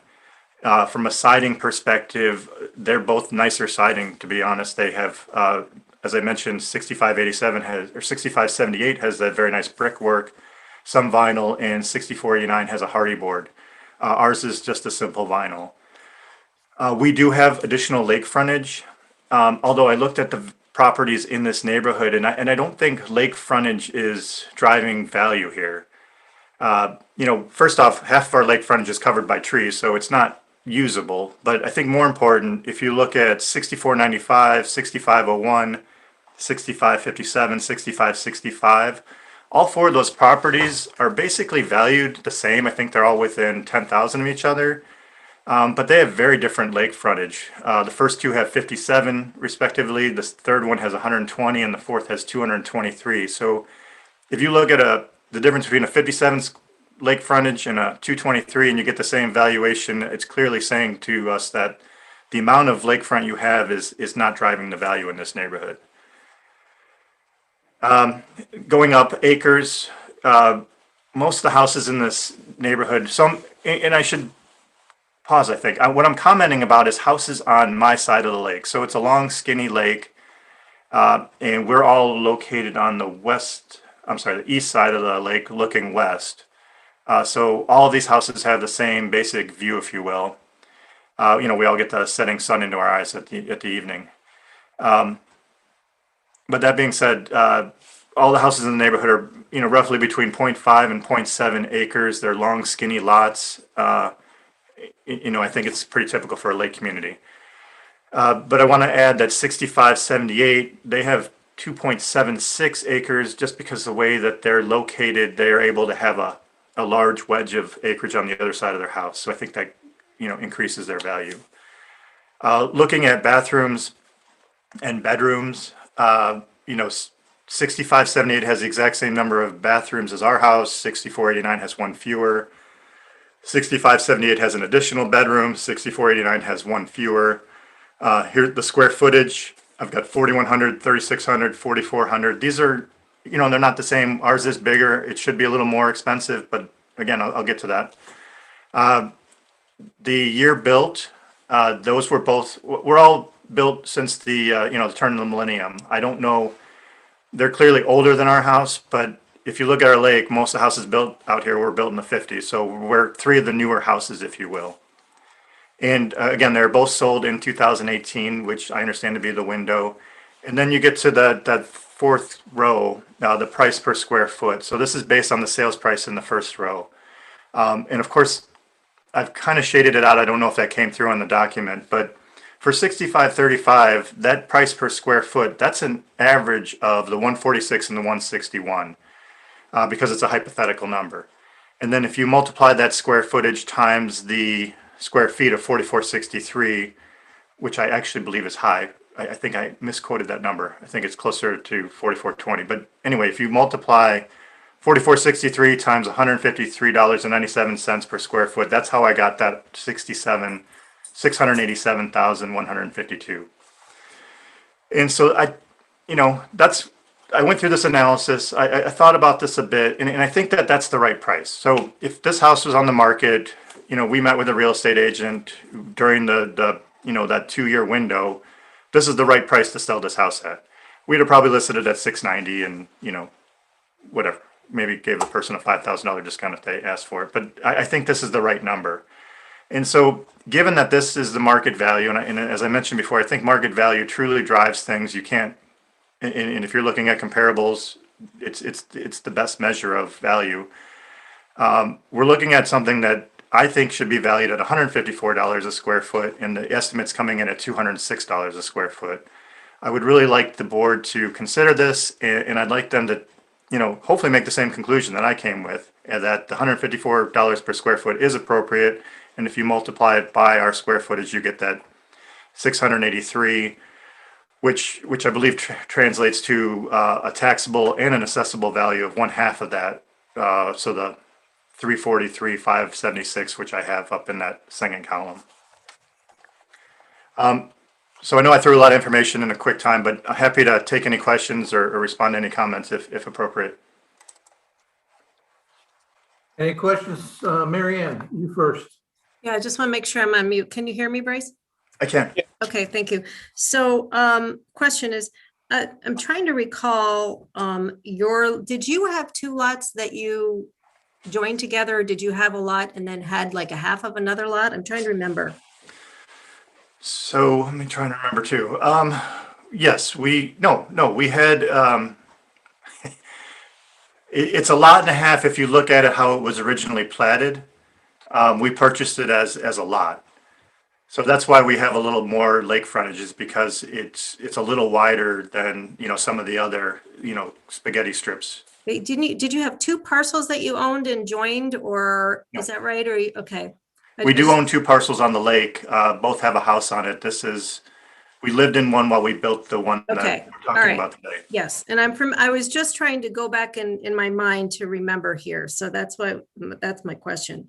And then you referenced 6489. You were talking about the walkout in the finished area. The square footage that you put in there of 3634, does that include the basement area? I don't think it does. In fact, I'm pretty sure it does not, because I know that doesn't count towards its actual, Square footage? right, in the way Right. that it's measured. Okay. And then the 6578, is that the house that if you're at your home, it would be to the west and it's up all the way at the end? So it would be northeast of my house. Oh, so you would have to Marianne, pass, you pass your house. The GIS has got an overview. I'm sorry, northeast of my house. In Yeah, our packet. I'm sorry, Chris. I was just telling Mary Ann that there's an overhead satellite view of Oh. that property. It's kind of kitty corner to where you're at. It's down the street a little bit. It is kitty corner, and I think the other thing that might be confusing is I think they actually own the 2 lots, which are maybe not combined officially, but their second lot is the lot that is connected to the lake. So you walk out their front door, and then you just keep walking along this, the lot that they own that goes straight towards the lake. Okay, And I did not include that in, I did not include that in their overall acreage either. So that 2.76 is a little higher if you consider that, you know, their strip of land that connects them to the lake. okay. I will look at the GIS. Thank you, sir. Chris, for reminding me to do that. All right. Ron, do you have anything? I do not. Okay. I'm all set as well, Bryce. Is there anything you wanted to finish with? Apologize, but we go at about a 10-minute to 15-minute clip. And then we make our decisions when we have time in between appointments. So any parting words? No, understood. Thank you all for your time, and I look forward to hearing from you. All right. Should be about 2 weeks. Sounds great. All right. Have a great day. Thank you, Thank you you. too.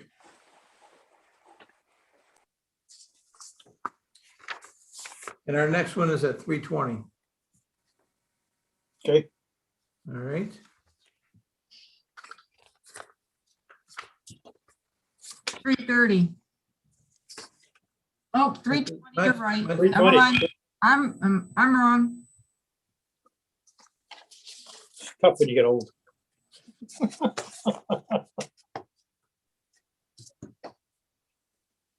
320, right? Yes. Okay.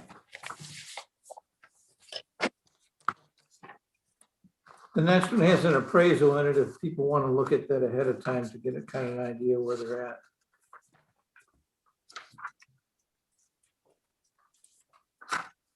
This is new construction. First year.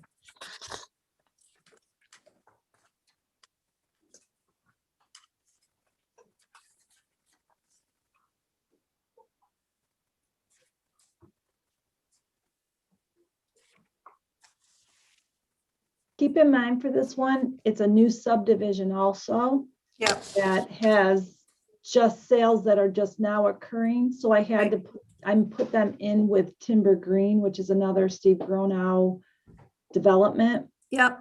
Okay, I just wanted you guys to know how I had to do that this year. So next year, if there's enough sales next year, it may bring their ECF down enough to fall in line. Thank you. Where exactly is this? Is this the one over off of Chilson Chilson. Road, Yep. Correct. Chestnut Ridge or? Springs, Okay. Chestnut Springs. Okay. It's on the east So- side. What's it, just before the they're- railroad tracks? They're detached condos. Yes, where they Correct. actually take care of the landscaping there. It's Yep. part of the And association. there's And if I'm one big condominium lot at the I- back of it for. Yes. Steve Gronow. Correct. I believe Correct. the HOA fees also include well treatment and septic maintenance. And snow removal. Right, And they had snow some removal. kind of, there's some type of a plume underground that's Yes. moving, Yep. sulfates or something like Each that. house has a water system. Right. Somebody's car's beeping. Did you guys hit your keys by any chance? What's that?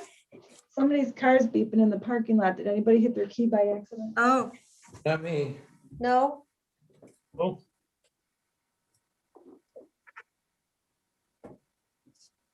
I'll go check. It's a little blue car. mine's an ugly, dirty black one.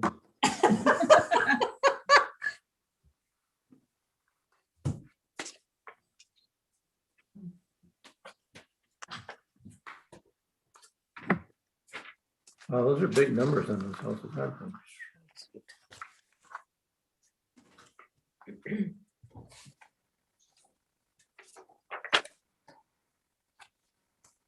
It looks like your next appointment is ready.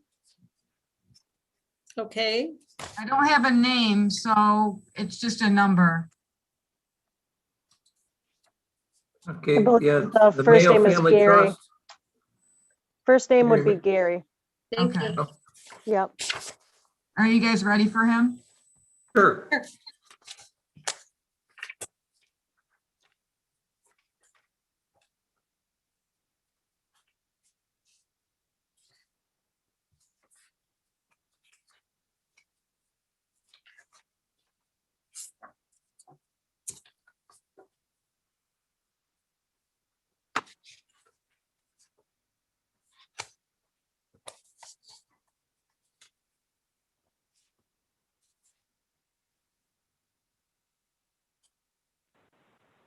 Hi. Hello. Oh, is this Hello. Gary? Yes, hi, this is Gary. I'm sorry, I'm having a little trouble getting Zoom to work. So I'm just Okay, not a dialing problem. in. Can you hear us all right? I can hear you fine, yes. Okay, Gary, my name is Chris Grayjack. We're listening to petitions today for the Board of Review, and what we'd like you to do is provide us with kind of an overview of what the information was that was provided for evidence of a change in assessment for you. So if you'd go through that for us real quick, that would be wonderful. Sure. Well, I submitted the petition and included the reason for protest. I actually had to complete an attachment because I couldn't get it to fit in the little box there. But basically, we just bought the house in October for $625,000. We had the lender did an appraisal, also came in at $625,000. There is one nearly identical home just down the street that's sold recently. And I'm not sure how much it sold for, but I know it was listed for $629,900. So I'm assuming it sold at that price or possibly a little below. And it just seems like that would be a reflection of the fair market value. I did include a copy of the appraisal. All that was emailed to Jessica yesterday afternoon. We do have copies of that in front of us.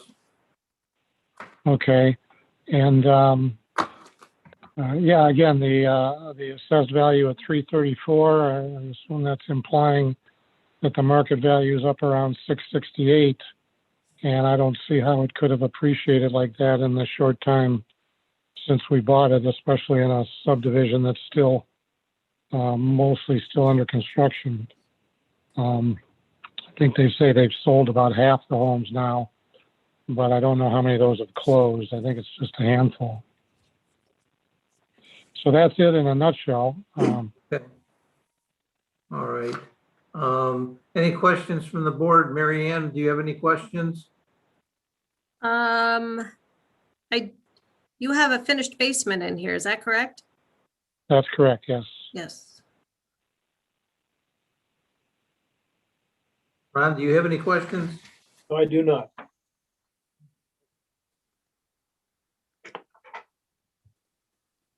All right. Gary, is there anything else you'd like to add? Essentially, we've got everything in front of us that you just discussed that we're going to deliberate over. Like I say, if there's anything else that you'd like to point out, we'd be glad to listen to that right now. What we'll do once we've got all the information, which we have all the written information right now in your testimony, we will deliberate this when we have time in between appointments into the evening tonight. You would receive then a notification within a couple of weeks of what the decision was that was made by the board. So And that's that where would we're come at. in the mail? Yes. Okay. Okay. So the only other thing that we like to suggest, and I don't know if it's been suggested to you, I'm sure it has because our assessor's right on it,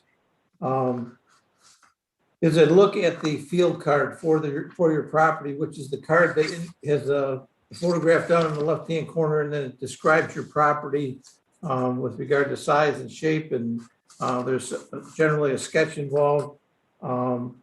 And what our goal is to make sure that all of that's accurate. Given that this is a brand new house, chances are we're right on it because they've probably been out to measure it in the last several months. But it's always to your benefit to make sure that that card is accurate, because then you're getting assessed only on what is truly on the site. So Yeah, okay. that's what- And is there a way I can see that card or I can access that? how do they access that, Jess?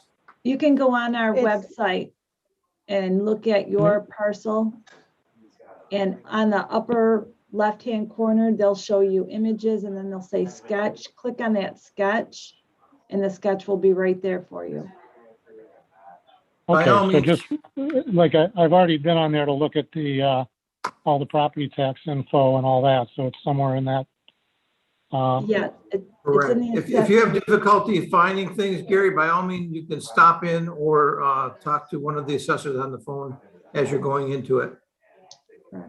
Okay, Very, great. very happy 'Cause to I mean, I help you guess out. the only question I have is how they came up with the 334 or the 668 valuation. But I guess that's kind of a moot point. I guess I'll wait and see what decision is made there by you guys. Right. Well, the way they come up with these numbers is through a process of costing the house and depreciating it and then adding land values back based on sales studies. So with all of that in mind, you're getting assessed and taxed fairly with everyone in the community, including the 3 board members that you're talking with today. We're all residents of Genoa Township. So we're looking for the same types of things that you are, an opportunity for you to hopefully save some money. But again, everything has to be uniform. So if we find that it's uniformly with others like it, that, we act accordingly. So, like I said, it'll be a couple of weeks, and you'll have a decision.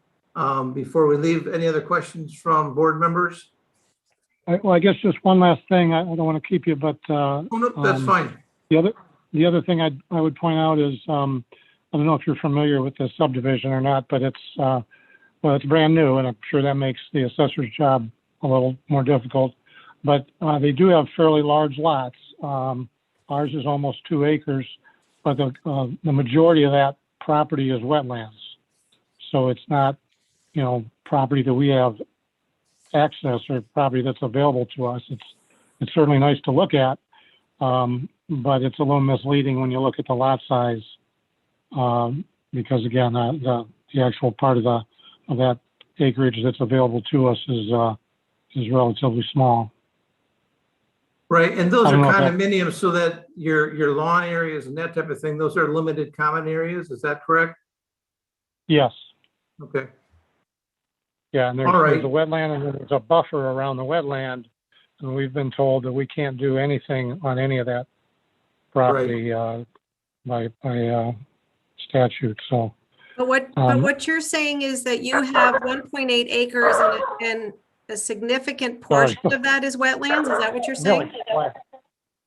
I'm sorry, the dog was barking there. I didn't catch her.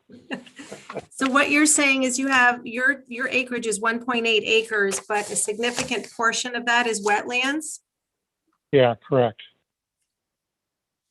Okay, I don't know what percentage it is exactly, but I just mentioned that because, if you're taking lot size into account, it's I think worth noting that it's a little misleading to say that we have 1.8 acres, because really we can look at it, but we can't do anything with it. but you still own it? Yes, we still own it. Yes, so you have the ability to have privacy because you own it. But yes, you're right, you can't do anything with it. But I think Correct, that the yeah. township actually has, because when they petitioned for approval for this, I know that they had to do a wetland survey. So we could certainly look at that. Laura, is there an opportunity to look at that in terms of seeing what kind of, acreage there would be, a portion of it would be wetlands? Well, unfortunately, we got some pretty good land sales in there because that's what they're buying them with vacant land. So I Yeah. got the land sales, so I know that I don't know his, but I know that the walkouts are going for around 160,000. Okay, Standard lots are going for about 145. okay. So there's a price point that's already been determined based on the land sales. Okay, And maybe the other thing I could mention is, you're absolutely right. It gives us some privacy, and it is nice to look at. We also happen to have the railroad right behind our house.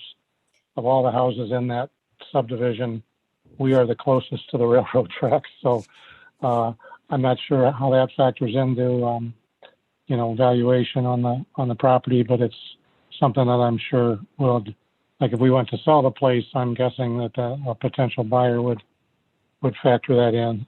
and I probably was reflected into the price when you determined to purchase that, because typically that kind of a lot would reflect in a price difference because of that. So, yeah. It should, though I'd have to admit we didn't do all the due diligence we probably should have, because we have, now that we're in there, we realize the trains don't come often, but they do come, at least a couple times a day, and more often than that, it's in the middle of the night. So we can usually count on, at least on the weeknights, getting woke up at least once by a passing train. Of course, they have to blow their horn for the Right. crossing there at Chilson Road. So we're getting used to it, but it is, I think anytime you buy a house, there's always going to be at least one surprise, right? Yep. So Well, that welcome was to the neighborhood. Yeah. Well, we love it. Other than that, we absolutely love the house, and it's Good. the developer's been great. And it was just a little bit of a surprise. I thought I had a pretty good fix on what our property tax bill was gonna be, and we are retired, so we have to watch those things kind of close. And then when I Sure. got the assessment, it saw that it could potentially be a little higher than I thought, and that was a little surprise, but hopefully we can work that out. All right, we'll take all of that into consideration. Gary, we appreciate your time today. Like I say, you'll see something in the mail in the next couple of weeks that summarizes what the findings were for today. Okay, great. Thanks so much. All right, Thank take you. care. Have a good afternoon. You too. Thanks. Bye-bye.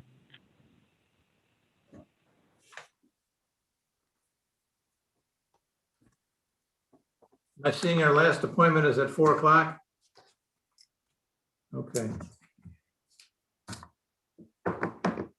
We have now 3 that we have to talk about, or 4?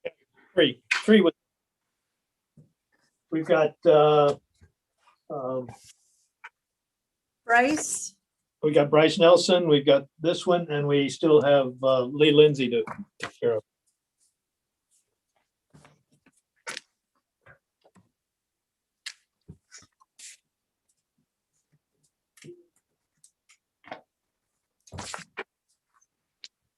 I've got Bryce, I've got the Mayo family. There's another that we were talking about, which is the, Lee Lindsay is the name. It was earlier in the day. It's. right, yeah, I see that as well, and John Owens as well. John Owens, we made a decision on based on the numbers that Laura gave us. Okay, that's what I was looking at. All right, so Okay. that one's already taken care of. That's taken care of. yes. Okay, so then we've got Lee, we've got Bryce Nelson, and we've got the Mayo. Mayo last family. one. Yeah, all Um, right. can we go ahead and tackle this one? This one looks pretty straightforward. Yeah, let's do that. Go ahead, Ron. I mean, I understand where he's coming from. He just bought the house and he's paid a certain price for it and he figures that's what's gonna show up. And he got a surprise when the first locomotive went through behind his house. Which I'll bet was a surprise. Other than that, I don't have any questions on it. I guess I'm not sure. I mean, it always comes back to the same thing. It's a fairly nice sized house. Looks like it's in a good location. The aerial views of it immediately show up the railroad tracks. But other than that, I know his concern with the wetlands, but that's, again, isn't that something that should have been talked about when they bought the lot, Mary Ann? Well, generally Um, speaking, when you're looking in that any subdivision, there's going to be a variance in prices based on their location, the elevation, woods, no woods, a cul-de-sac. But if you're backing up to wetlands and a railroad, typically your value is going to be less. So he would have probably, if he had gone farther in to the complex, he would have paid more money.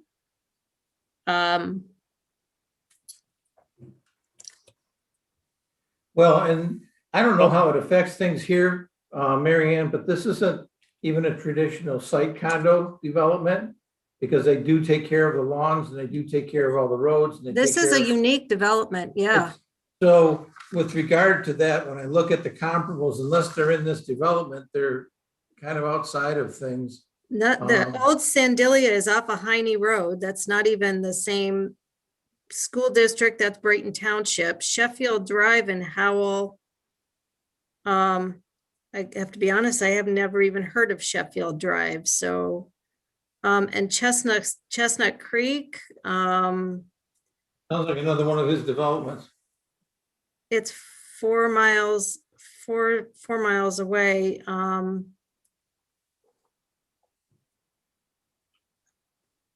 And ironically, when the appraiser makes the adjustments for that house, it brings in at 699. Is Yeah, that right? Yeah. So, which means that he was really trying hard. I mean, he's Yeah. trying to find something that makes some sense. Hung his hat on the last one because it's in the same sub. It's very close. I think And the because other it was a thing, listing, he took money away from it. See, that's the listing he was talking about, the homeowner was talking about. 629,000 because they gave a $5,000 negative adjustment for it being a listing, considering there would be negotiations. So, whether that's correct or not, I'm not sure, because this individual bought his house already for 625. So we know it's worth at least 625. yeah. It's a really unique. I mean, I don't know of anything like this where they're, you own the property, but they're putting the lawn, they're maintaining the landscaping and they're cutting the grass. That's why I brought up the fact that it is a limited common area, which means it's limited use for those that aren't on the property itself, but it's still common. So depending on the bylaws and that type of thing, if there were, say, a pond or something in the middle of this development, you could walk around that pond over other people's properties, possibly, because it's a limited common area. You have a commonality in ownership because it's condominiums. Well, but I'm not sure. I believe you own the property, right? And there are areas that are common areas in the back there, but I don't know. Now, it's a condominium, so it's no different than a site condo where you have a designated lot, if you will, but it's not really a lot. It's you have more rights to it than the others in the subdivision, but everybody owns jointly. Right. Yeah, and he's got, if we look at the size of his unit, compared to the other ones that are in there, I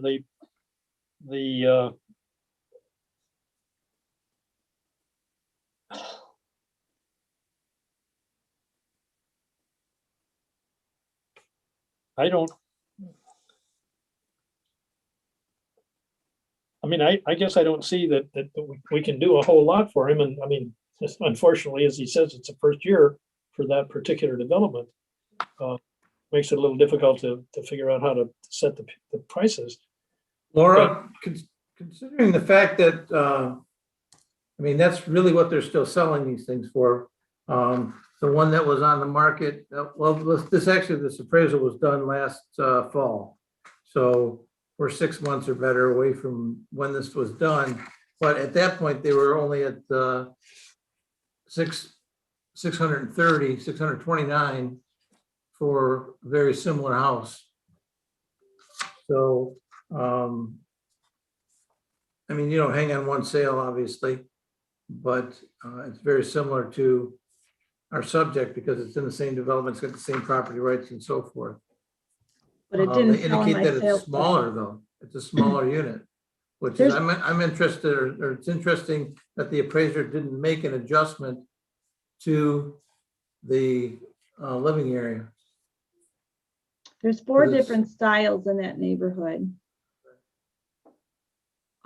Like I said earlier before he came on, I used Timber Green, which is another chestnut development, and put them in there because I had no sales that fell in the sales study because it's there was a couple of them that had land sales. So the land, I feel the land is correct. They purchased it with the wetland there, and and they had to drive over the railroad tracks to pull in the place. So, if they looked at it, then they knew that there was a railroad. Right. Other than that, whatever you guys do to this, I'm not doing anything hard to it because all of them are based the same. The same models are the same. We make sure that they're uniformed throughout. If it's a walkout, it's got one price. If it's a non-walkout, it's got a different land value. And then the square footage of all the houses are going to be, every 4th one is going to be basically the same because it's the same model. So if I make one adjustment to one of them, I got to make it to all of them. No, I wouldn't expect to make a building adjustment or anything at this point. This is brand new. I'd wait until the neighborhood settles down. Correct. So I might have enough sales next year and they may all come down because that ECF might push them down. If I have, good 4 or 5 good sales in there, that ECF will put itself in line for that neighborhood. Well, it looks like from the sky view that he does not have the largest of the models. The one 2 or 3 doors down from him looks substantially larger than his, or 4 doors down. One next to him is maybe the same, and the next one down it looks like identical to his. But the one on the end and the one across the street from him look like they're quite a bit larger. So do we have a range of prices in there, Laura, for those that have sold? Well, not this year because I didn't sell in my sales study. I just was curious if you'd Yeah. seen it go by. Because if you look at the actual map, the actual photograph, as opposed to the earlier unfinished area, if you look at the one that shows the finished homes, and I'm holding it with the word upside. I'm holding it so that the word is in the printed word is in the upper left-hand corner, because that's the way he is positioned relative to the railroad tracks. So he's the White House on the end next to the railroad tracks. And if you look at the dormer windows and all that sort of thing, then two doors down from him is an identical unit. And then the one in the middle looks to be a little different than the one across the street, and the one 3 doors down look to be the same unit again. And that's why I was just wondering if you happen to know that what those went for. Was he in a range? Was he the low guy? He's certainly not the largest unit in the development. Yeah, I'm trying to remember which one it was. 003, which is 2 doors down from him. We only have him as a vacant land sale, but we know that one sold for $633,400 back on, well, when did it finish is what we need to know.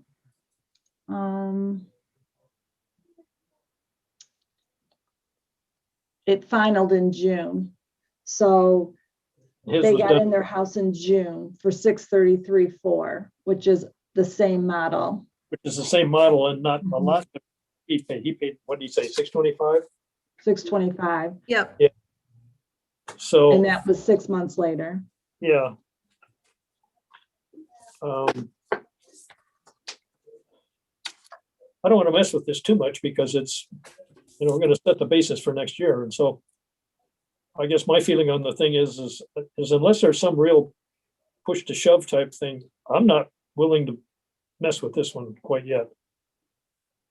Mary Ann, Chris?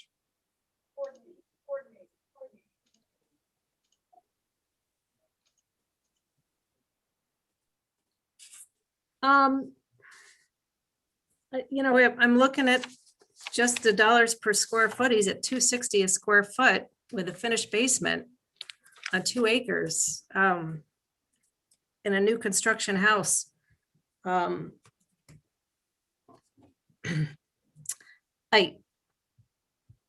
kind of with you, and we're, as Laura said, we're kind of stuck because this is kind of the first one out of the gate.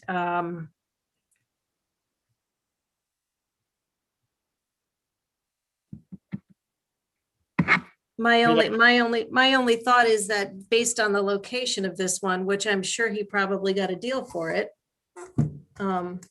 because of the wetlands, and it's the closest, actually, there's another one right before this that's next to the railroad tracks, right? He's the second one in. No, actually, he is the, if you look at, I think he is the one. That first lot is not a home, it's a park.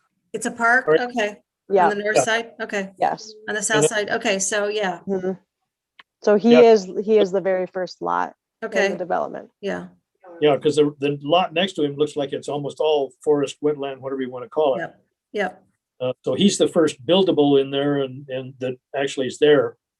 I guess if I were willing to do anything at all, the jump from 625 to 668 is a big jump for the first year. I'd be willing to negotiate down a little bit, but not very much, because I think we're going to see more of this coming next year. And I think the bigger houses will start to influence the average sale price in the neighborhood. Absolutely. So I'm at your mercy.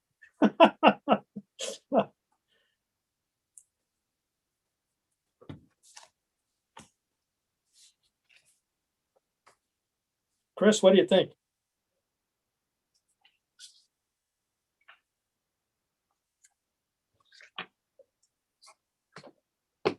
Get the least attractive house in the subdivision. It is that. On the way in, it's right there. He's gonna get all the traffic from everything that comes into the subdivision. It's gonna go across the front of his yard.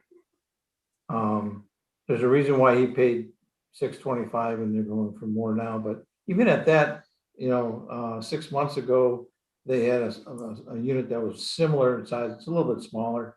But the appraiser didn't see an adjustment for it. That was selling at the same kind of price. It's selling at $629. And I don't think there's not an awful lot of negotiation in that, is there, Mary Ann? No. I mean, it's $629. If you're willing to pay it, great. If not, we can find someone else. Yep. So that takes us essentially to $630, but that still puts us about $38,000 higher with the current assessment that we have in there. So,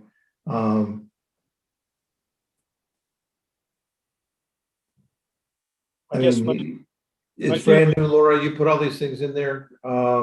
You're not trying to come up with a number. I know when you put these things in there, you put them in honestly, and then the system spits out numbers. So it's whether or not those numbers make sense or not. In this case, like Ron said, we're going to start to set the tone in here, but what we're saying is that this property has gone up, $40,000 in 6 months since it was purchased. And, I don't know if that's commensurate with what's in the subdivision right now, what the pricing is. Because I'm sure this guy's driving by a sign that says in the 600s or whatever it says, and he knows the properties in the subdivision and what they're selling for. So if we're not on point with those, he's going to feel he's being, victimized, whether he is or not. So I'm just kind of following through a progression of thought that, our petitioners are making. There's a lot of people that come to us and don't make an awful lot of sense or don't bring anything with them. Granted, this is a subdivision, or this is an appraisal that's a year, or not a year, but about 6 months old. And it uses comparables that aren't necessarily comparable because just the property rights themselves are slightly different. They're not condominiums and that type of thing. So I don't know, Laura, is there any movement that you can make that you can think of, or is it something that? This is my take on it. The one 2 doors down, which is identical to it, that bought in June, they paid $633, whatever I said, what did I say? $633,400. And that was in June. Identical house, backs up identically to the railroad tracks, everything. The only thing I can have you guys do is make a change to wherever you feel it needs to be. It will pop up and readjust next year with sales that I can use to make an ECF change. It's going to change the whole neighborhood. So it may pop up, but then it'll come back down to probably around where you guys are at, wherever you settle at this year. See, I would feel, given the size of the jump, and trying not to undercut our future, I would feel comfortable in trying to get him in at around 640, which would be higher than the one down the street from him, which is a little bit further from the railroad tracks and a little bit later sale, or a little bit earlier sale. But I don't want to go much below that because I think it's undercutting our whole situation if we do. I'm with you, Ron. I was writing down the number 645, so 640 is fine with me. Mary Ann, what do you think? I'm good with that. 640 or 645? 640 is good, yes. 640? Yeah. Okay, I'm good.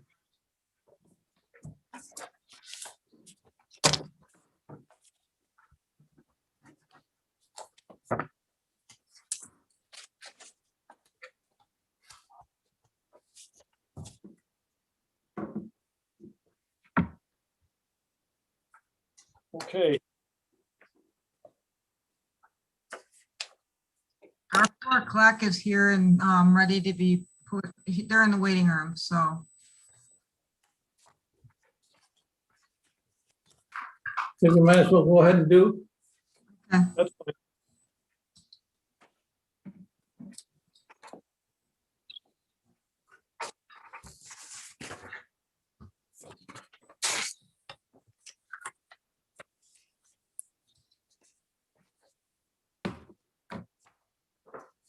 He's all set.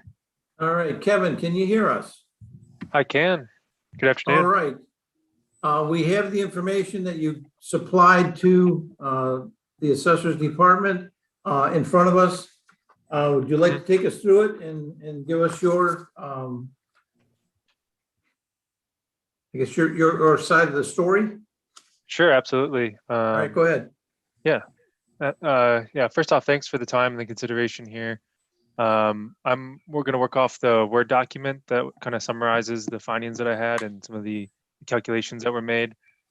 And so looking at the parcel that we recently purchased last summer, the tentative assessed value is of 74,000 for the tax year 2021, in my opinion, is too high when you compare when considering comparable neighborhood vacant parcels and recent purchases. And I've also compiled some data from other lakefront properties and parcels within the immediate area that would show comparable lot values. And so moving down to that table there are 7 parcels that I've analyzed. Number 1 being the parcel here in question. Kevin, I'm going to stop you for a second. Sure. I think this is what you're talking about right here. Oh, we can't see you. You're green out, your green background. Oh, that one? Nope. Well, in any case. This one, here, this one? That was the email statement. There's another Word document that has. There's a Word document quite a ways behind all of the. Yeah, sorry, other- there's a bit of supporting evidence. So I also included pulling of the tax records off of your website, as well as from the Livingston County Parcel Viewer. Oh, okay, so it would be this one? Yes, sorry about that. That would be the document that I'm referring Okay. to, summarizing. Yep. So without going into detail on all the specific, the data that is supported, which would be the PDF files and some that's used as supporting evidence, this is just a summary document to try to compile all that for easier analysis. So if we, were to go down to that table, parcels are numbered 1 through 7 with their code numbers there adjacent to that column. And then their classification at the time of sale. So all of these would be zoned residential and were vacant at the time of sale. You'll see the associated acreage of each parcel, as well as the date of sale. Some of these I know are from early 2018, but would kind of fall within that 2-year window of the purchase of some of these other parcels, including the one here that I'm discussing today. And then the relative sale price is in the last column there. And so that kind of gives you a breakdown of the 7 parcels. And then as you move to the second page of that document is an aerial view of the parcels in question, and they're numbered according to the table above.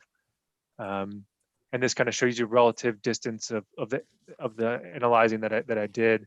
Obviously in the upper right hand corner is parcels 1, 2, and 3, which I'll get into more detail.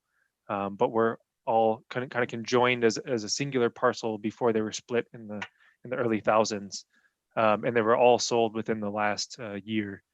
And including ours. And then parcel number 4 here to note is also vacant. It was purchased in 2019 and also is a lakefront property onto Warden Lake there. That body of water shown in the upper right hand corner. And then as you move down to the left hand corner of that map is parcels 5, 6, and 7. Those have also been recently sold in early 2018 as well as mid 2019 and represent a comparable vacant lots that would be on a comparable body of water, not an all sports lake, but one that is electric motor or kayak accessible. So I was using these all 7 of these parcels here in the analysis in terms of comparable vacant parcels when making my assessment of the appropriate value for the tax assessment. Any questions so far? Nope. Okay. So then the third page there is just kind of a conclusion paragraphs, and I can provide the math behind it, but essentially the first paragraph there is when comparing the sale of all 7 of the parcels that were identified, the average sale price of that would be $89,000. And then when you are utilizing the state of Michigan requirement of having the assessed value be about the 50% cash value or market value of the property, obviously including other comparable properties within that area, that would bring what I put as an owner's estimate of true cash value onto the L-4035 form of $44,500, and that was what I put down as what I would believe would be the true cash or market value of the parcel in terms of the tax assessment that we own.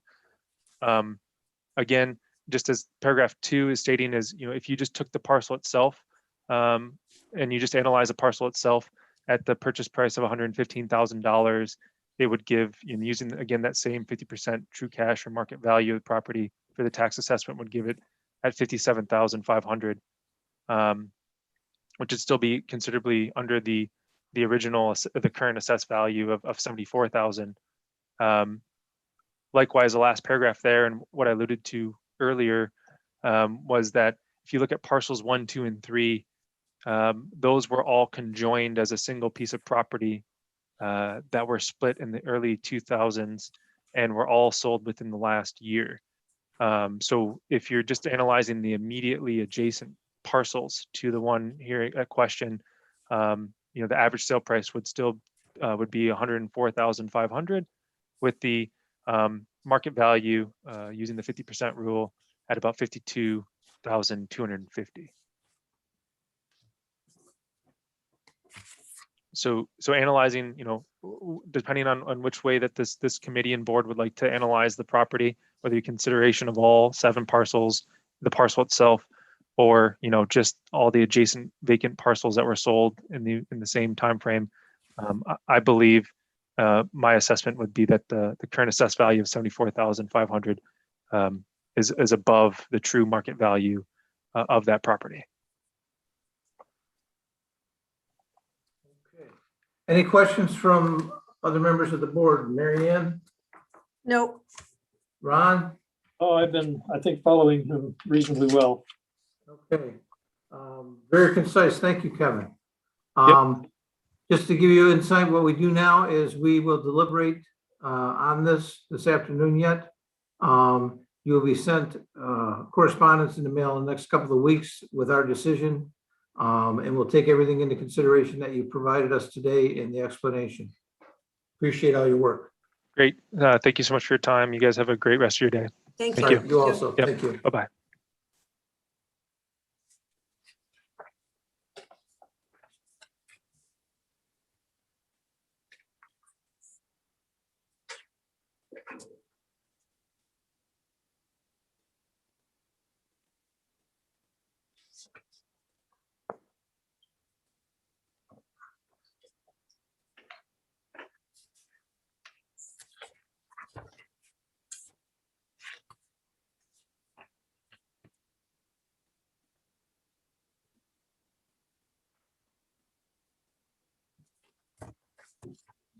Laura? Is this property over in the area that they were concerned about the plume in?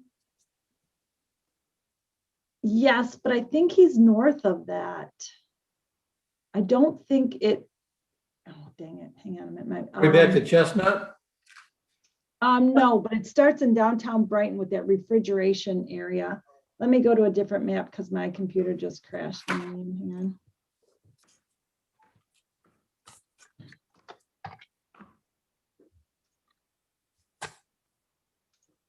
Laura, I have the map up if you want to look at mine. Let me come over there. Okay.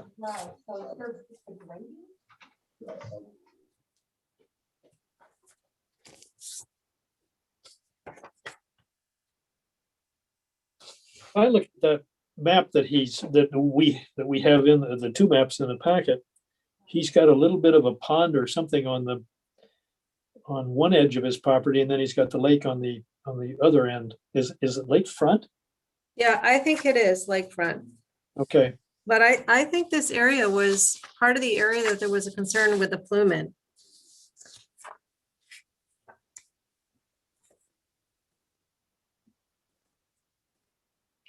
that's a very odd sized lot. He would have difficulty placing a house on that lot. If I look at the size of the houses that are already on the map. I don't think that that area is part of it, Mary Ann.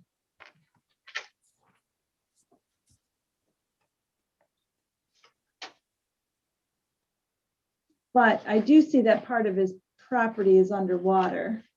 I might be able to do something with that. That big long neck at the top, Yeah. yeah.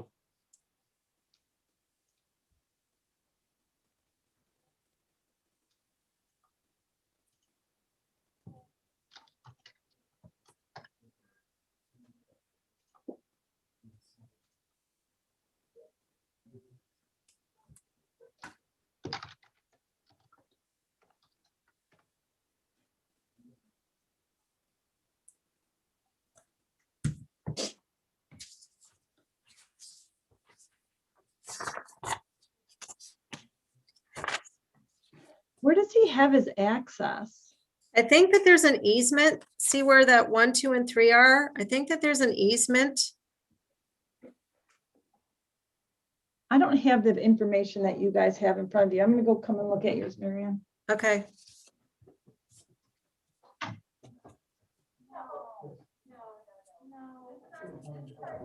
Group, I'm gonna step away for about 10 minutes. I've got to give some Okay. attention to So- something. When I recall this property coming up for sale, and there was a house for sale over here. Over here on Holly, that had issues that they had. to Nope, get- there was a house over here.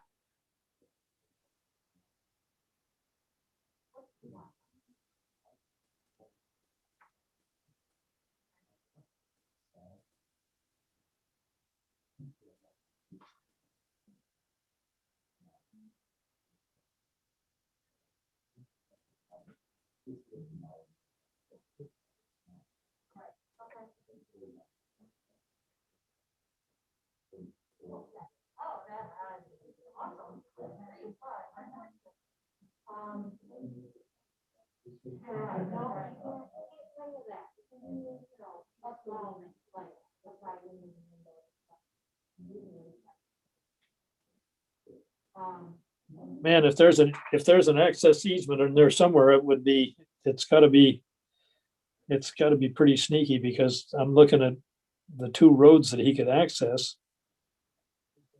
And one of them doesn't go far enough to get by the lower lake. The one on the right, the one that is called 0 vacant 1125 412. That little road only goes a little ways in there. And then the other place that he could come in from would be that southern lot, which is 25 400 056. And that would get him around the lake. Boy, I don't know where else he would be able to get an easement. Ron, Yeah, I'm sorry, I was talking to Laura. She couldn't see where she didn't have the map that he gave us, so she couldn't Yeah. figure out where his access was to get to this lot. and what did you do? So I didn't hear what you said. I'm sorry. Oh, I said the only place that I could see where he could get an easement would be off of that little road that goes up between 25 412 and 25 455. There is a place there where he could get an easement coming across, but that would be very, very difficult without going around the lake. And then the other place is coming up from 25 400 056, which there's a little dirt, looks like maybe a dirt road or something even down there that comes up straight from the bottom of the map toward the top. Other than that, I don't see where he could get an easement.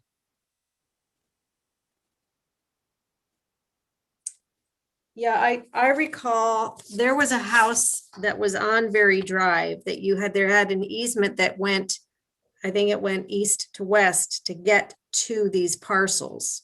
But I can't tell based on what I'm looking at here, how that relates to my memory. So it's not, I was just trying to pull this up here.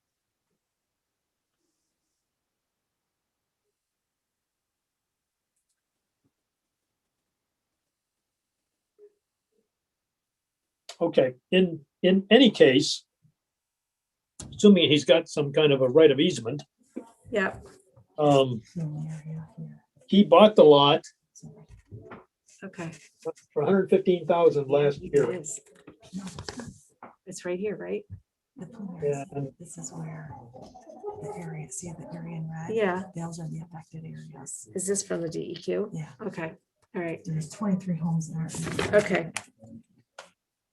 So I'm sorry, Ron, go ahead. Laura's just bringing in the map to me to show me where the DEQ showed where that plume was for yeah, Brighton yeah. Township. And So where is- this is directly west of it, but based on what the DEQ said, it's not part of the plume area. Okay, okay, So Very Drive comes in off of, this is hard to see.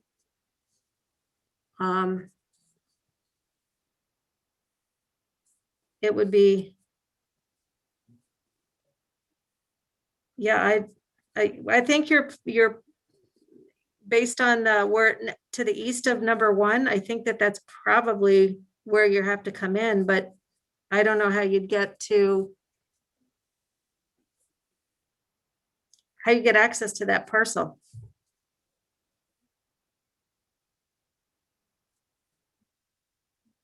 Go through two. yeah, I can see to come in, the closest road on, if you look at the little map that has the 1, 2, and 3 on it, Yep, if you look at that one, the closest place he could make access from the right-hand side of the map would be coming across number 3, and across number 2, and then up to number 1 because of that lake, because that pond, whatever that thing is. right. The other place that he might be able to get it is if he's got an access, but I don't see a road there. I don't Unless he's- either. Unless he's got an easement from that 7909 Very Drive, which would be the lot that's kind of in the odd shape. Oh, thank you. Here, she's just bringing in the easement to us. I'll, Okay, yeah, I'll bring it over to you to show.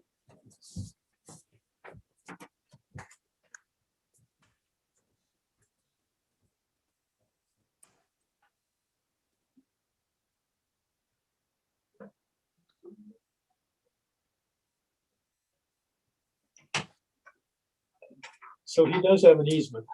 Yeah, I knew there was an easement. I just couldn't recollect how it was. So here's Very Drive, Yeah.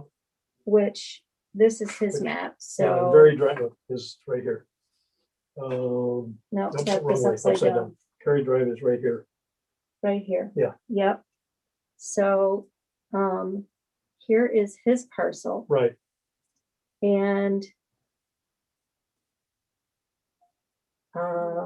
It's parcel 057. number 4, right? Yes. Parcel number 4. So it looks like this. That's his This easement? is his easement to Okay, get so to it. So it's coming in off of whatever this little road is down here. Holly? I think it's Holly. Yeah. Holly, yeah. So he's got an He comes easement in off of up Holly. here. Okay, well, Okay. that makes sense. I mean, that was the other one that I was thinking you might Yeah. have one. Okay. So if you look at this map here, Yeah, where it shows the northern part of his property, which is like in the water or Right. wet. What, he's coming in off of here. He's coming in from 2 to 1. yep, And the only place he's got to build on is this little bitty little tiny area. chunk below the Yeah, gooseneck. yeah. Wow, Well, okay, there's water. he paid for it. Yes, yes. So that's very helpful. All right, so I think Are these that's yours? mine. Yeah. Yeah, these are So what yours. Laura said is she can look at this based on the fact See, that, the you part know, of a this up here is significant part underwater. of it is not usable. Yeah, it's either to- underwater or it's swamp. Yeah. Okay. All right, I'm gonna See step where out for that- 30 seconds while she's doing that.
Hey, Ron? Can you hear me? Yes, Just want to touch base with you. So the one on Very Drive, we still have to make a decision on, correct? that's correct. And Laura just brought me some revised numbers to work with when we get Chris back. Okay. And We then should get- also, I just want to catch up to make sure we're on the same page. Okay, Forest Beach, right? We still have to work on. yes, And then Lee Lindsay, correct? So we have 3. and we also have the Mayo Family Trust. Did we not come to an agreement on that? I thought we talked in terms of an No, no. adjustment on that, bringing that to 640, right? I mean, we talked about it, but I didn't know that we had come to a decision, but that's fine. I think that was agreed upon. So 640 for that. Okay. I will put that into record. Okay. Okay, All right. and that's what we have open right now. All right. So Laura just brought you the one on Very Drive. Yes, Okay. and as soon as Chris gets back, what she did is she brought it in at 59,171, which is 118. Yep. Okay. And if Chris buys into that, we're done with that one. Okay. Chris, do you want to see, can you hear me? Oh, you're frozen. No, I'm not hearing him again. These darn.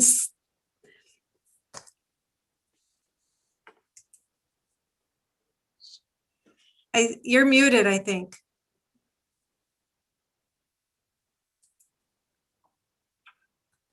Chris, you're frozen. I can't hear you.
I'm back. Can anybody hear me?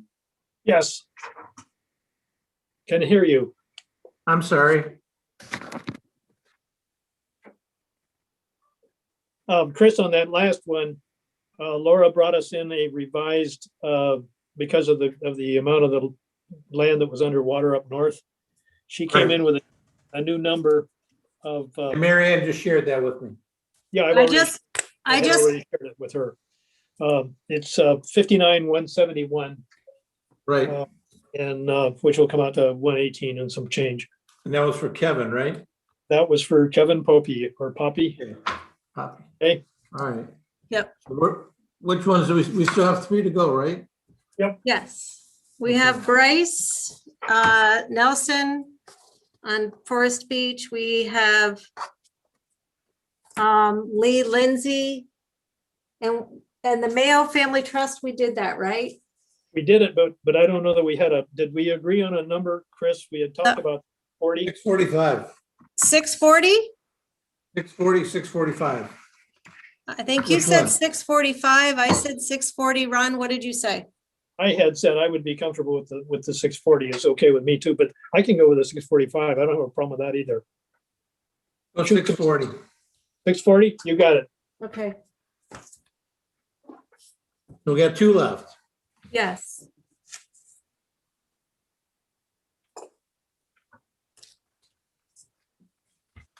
And what are we doing on the Mayo one? Is that a market adjustment that we're using as a reason?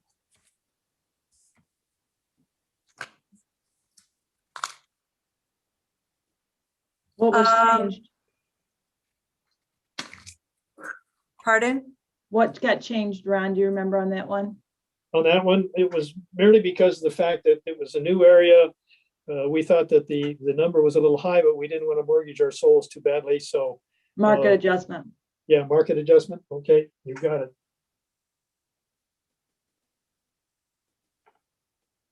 Okay, that takes care of that one.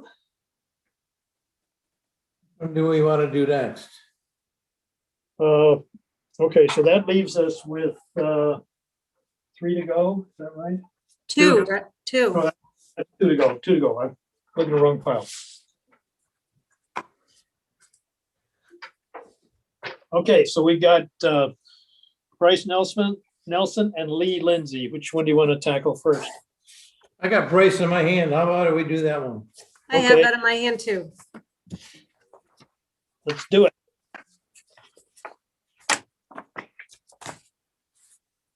Second, I gotta talk to Duff.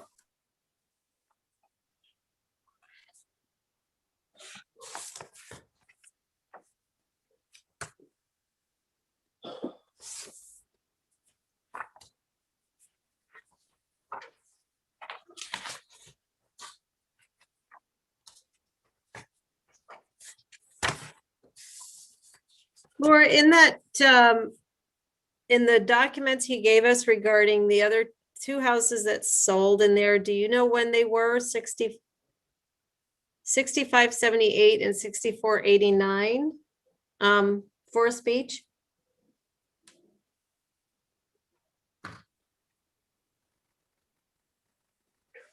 Can anybody hear me? Yes. Yes. Okay. I'm looking at this and I'm at somewhat of a loss because if I take the assessed value for this, which is at 465,500, and I multiply that by 2, I end up with 931. And if I divide that by the square foot of the house, we're at about 208 a square foot for a custom built house on a lake. Yeah, Okay. I mean, am I wrong? I mean, that's what they cost. That's what you're gonna pay. But I you don't- said, I just wanted to touch base. You've got 456,900 for assessed amount, right? I do. I thought you read something different, Chris. I just want to No, make I've sure. got 465,500. It's the 465,500. Okay. That's 2021. Wow, okay. Thank you. My, yeah, 465,500. Okay, Why does it? We show a taxable value that's changed in 21 already. It went up the rate of Sure. inflation. What's that C for? It's capped. Cap. Okay. It went up the rate of inflation. Okay, Lucy. all right. So what do we think on this one? I think he's completely off base with his valuation of things. I don't even want to go there. I think to say without any emotion in his voice that more lakefront doesn't equate to more value is absolutely ludicrous. If you got 3 times as much frontage as somebody, it may not be worth 3 times as much, but it certainly is a lot nicer to have 90 feet than 30 feet. Yep. Okay, so I think we've given him some relief in the past here. I really think that he's probably about right. That's just my feeling. Laura, did you have those other properties, just as a question? Yes, but hang on one second, Mary Ann. Thank you. Before you guys agree just on that price, if you don't want to make a change, I would like to make a change so that we can fix something that we found. It's not going to be a big decrease, but it'll take it to 912 instead of the 935. But it will at least make the record card correct. Okay. But hang on a minute and I'll get you that other information. Okay, we always want to work with the latest because that saves. Right. Okay. Let me have those addresses again, Mary Ann. Yep, it was I got them. 6578 Okay. and 6489. Okay, Same street. 6578 Yep. sold in August of 2018 for 600,000, but they are not on the water. Yeah, they're on the, and they got a bigger, it looks like a bigger piece of land. Yeah. And what about 6489?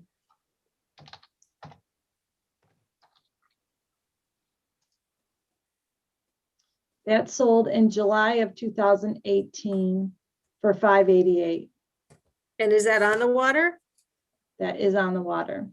Yeah, and it's a little smaller lot than he has, because he's, as Yeah, it's only Mary a Ann half pointed out acre. earlier- Yeah, Mary Ann pointed out earlier, he's got a lot and a half, and this looks like a single lot. Does that have a garage?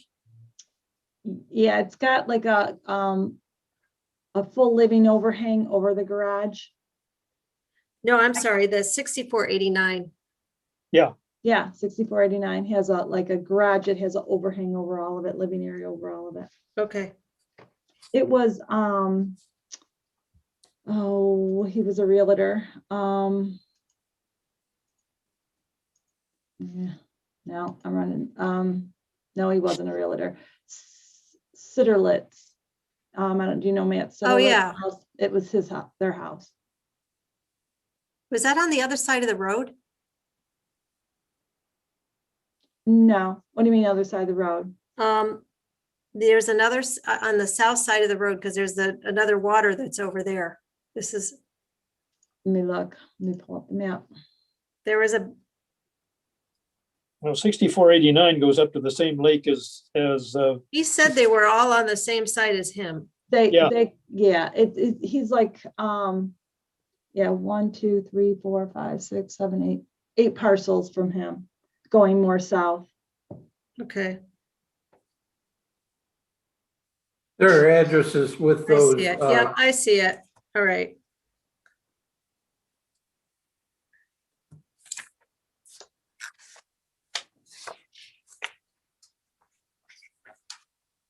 So the first house he used, that was 2 acres. It's not even on the water.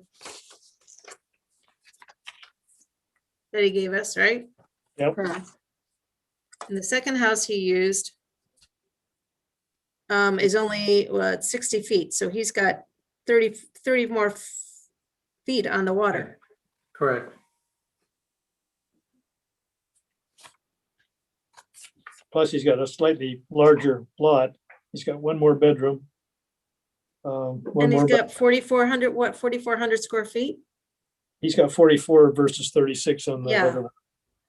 So, I mean, he can use that one as a comp, but he's got to make some adjustments because he's a lot bigger lot, bigger water, bigger everything.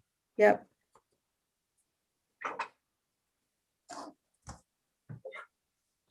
Wow. Yeah, everything you're building anymore is $260 a square foot. Right. Really. I think we've seen that a couple times today. That's just the building. Correct. Then you add land That's to not it. including the water, So- the land, yes. When this guy's on the lake with a lot and a half, with a nice house and complaining about 208, that's a difficult pill to swallow. Yep. I'm okay with leaving this one as is. With the correction of what Laura's gonna make. Whatever Laura correct? comes up with. I can whatever. tell you, it would be a true cash. Oh, you know what? Let me work on this because I'm gonna have to, Okay, we'll hold this one until we get Okay. your, okay, hang on. okay, guys, let's pick off the last one. Let's take care of Lee Lindsay. Lee Lindsay.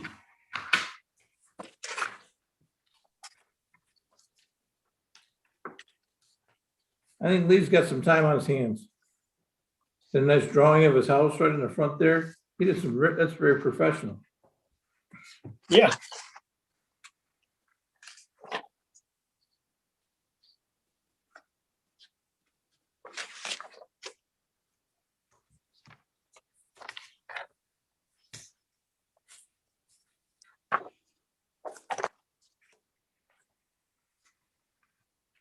We're talking about a 3,000 square foot house.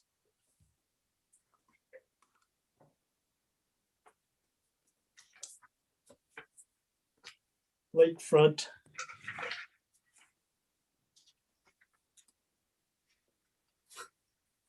Boy, I'll tell you, he couldn't put much else on that lot, could he? That's the way lake lots get built. Yeah. He's got it filled up.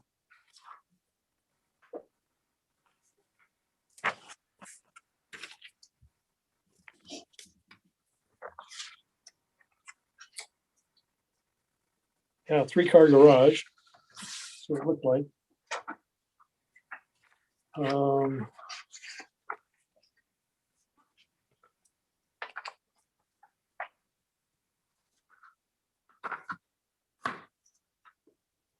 This just adjusted by the 1%, right?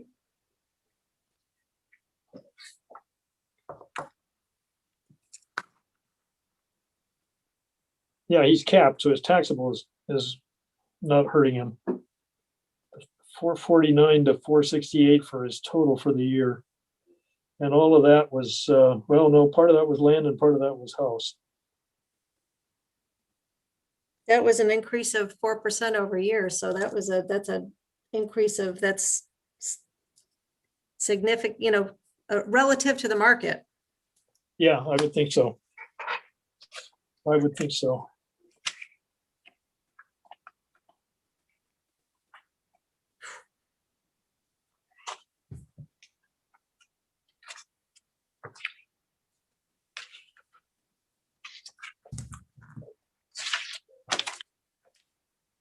I mean,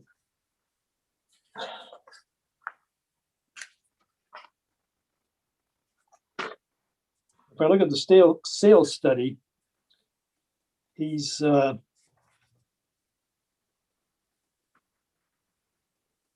larger than most of the ones in the sales study by quite a bit, actually. The two big ones are very close to what he is.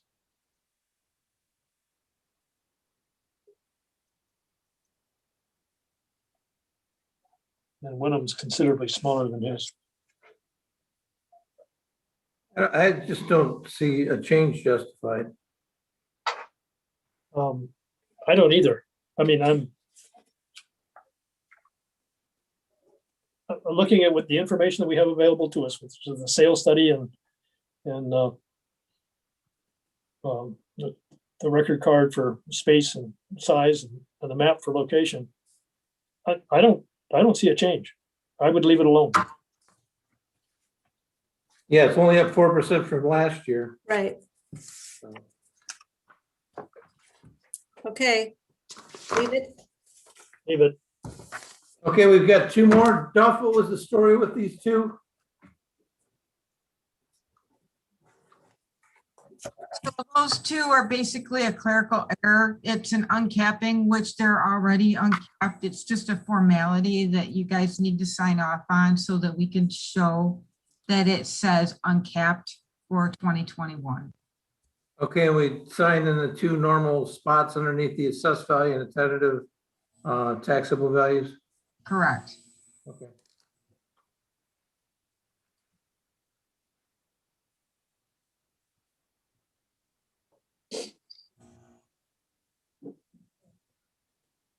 And those are new ones that we haven't seen yet. Correct. I've got them in my Okay. hands right now. That's fine. Ron, do you need help catching up with any of these other ones? I do not. Okay, We've had enough breaks in the schedule today that I am, with the exception of waiting for the numbers from Laura, I'm good. way to go. So if you guys could get me the petitions, I'll get it organized so that you guys can sign off on them and then we'll be good to go. I even have petition numbers on each of them. Look at Awesome. you.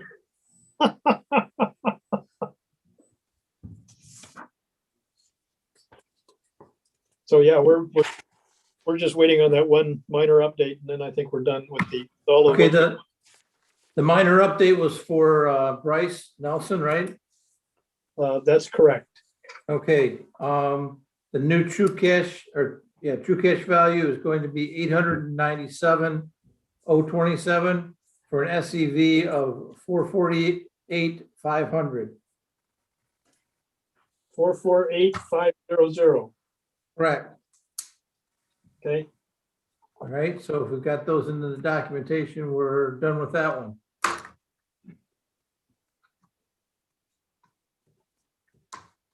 and the reason for that was a market adjustment, You have to ask or is it a building correction? Laura. Laura, on the Nelson one, is that a building correction? Just make it a market adjustment. That'll be Okay. fine. You got it.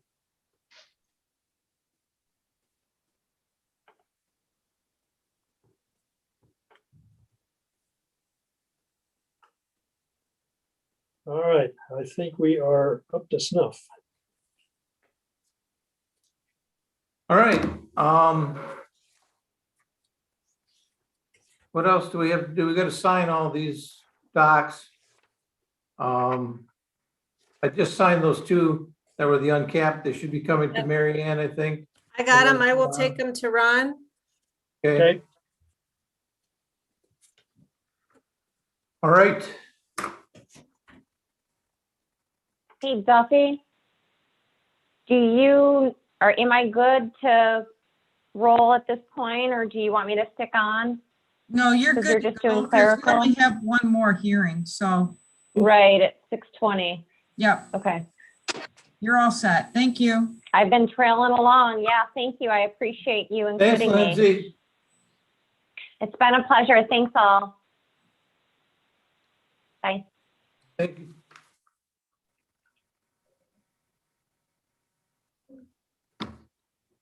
So we have one more appointment and it's not till 6:20.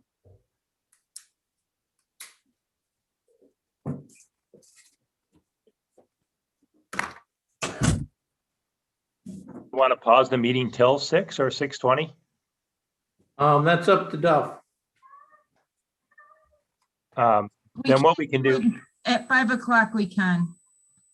okay, so you do have to wait till 5.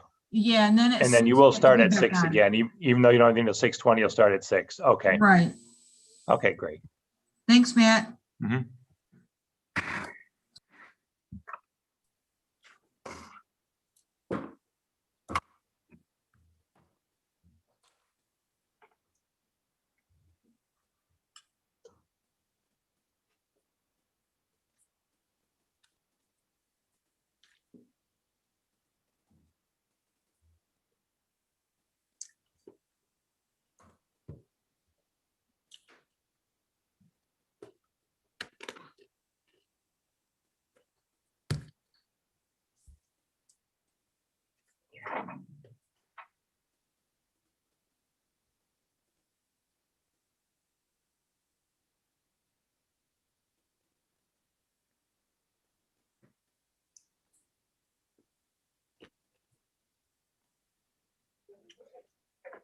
Duff, on these two that are I see a calc error. Should we call those calc errors or the two uncappings? Yeah, is there a clerical error in there? No, that's what I was looking for, and I don't see a clerical error. Just do calc error, that's fine. Okay. Got it. Thank you.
Mary Ann and Ron, I think Jessica just indicated that there's food down in the conference or the big room.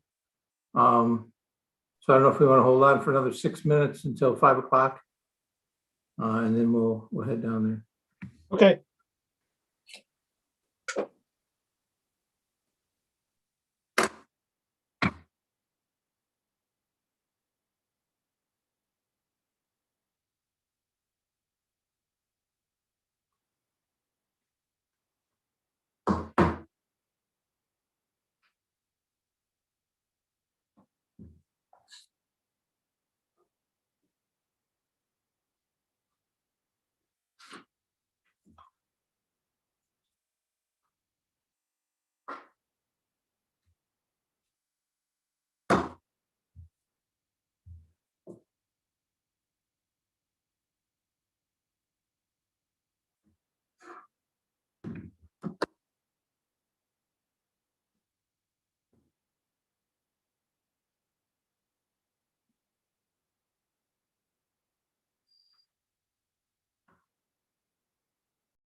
We're at 5 o'clock if you gents want to call the meeting. Oh, your microphone's off. Sorry about that. We'll call Oh, it for here we now go. and we'll reconvene at 6 o'clock. Right, so I'm just gonna leave the meeting running. If you want to shut off your cameras and mics, I'm gonna put a little slate up that says we'll be back at 6 o'clock. Okay, great. Thank you. Okay, thanks.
Hey,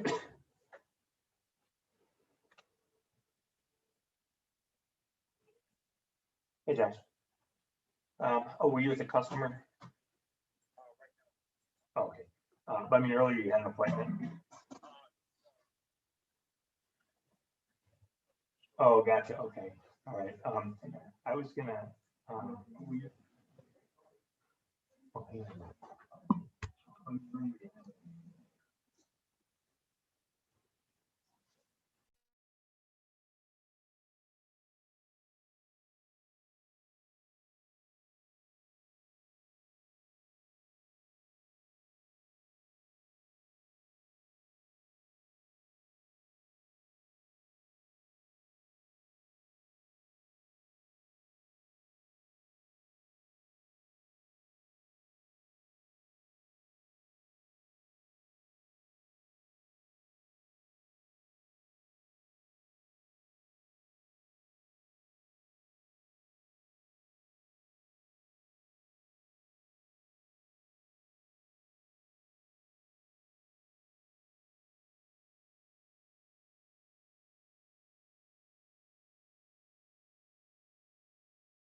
Okay, we're live whenever you want to start. Thank you. Thanks.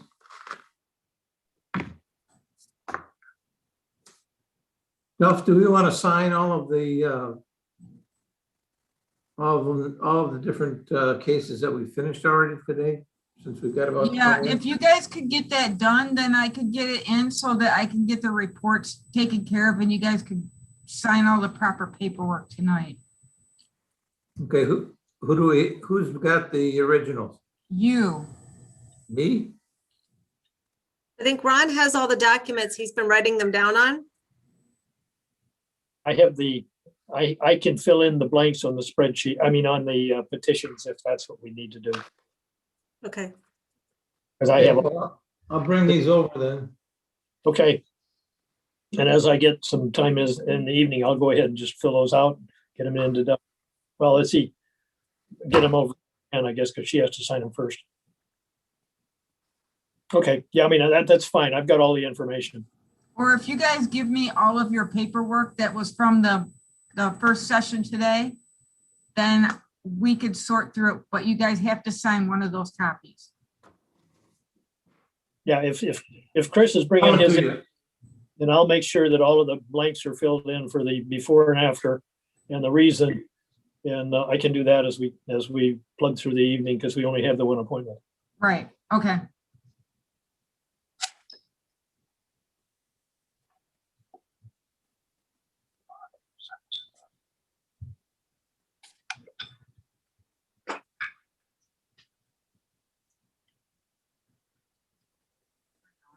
I was cold.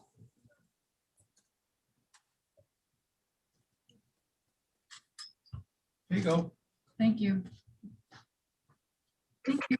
Gotcha. Yes, please. All right, guys, I'll get these all straightened out so then you guys can do what you do. Okay.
Okay, you guys, your 610 is here.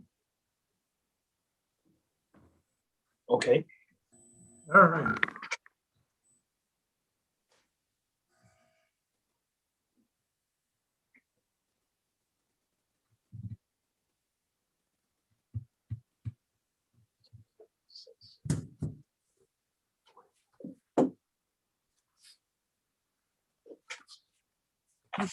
On.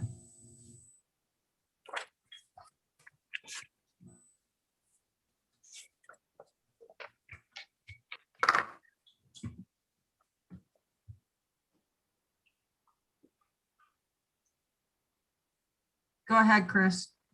Did you invite them in? Yes. Okay, Stacy or Dave, can you hear us? Oh, hold on. They just.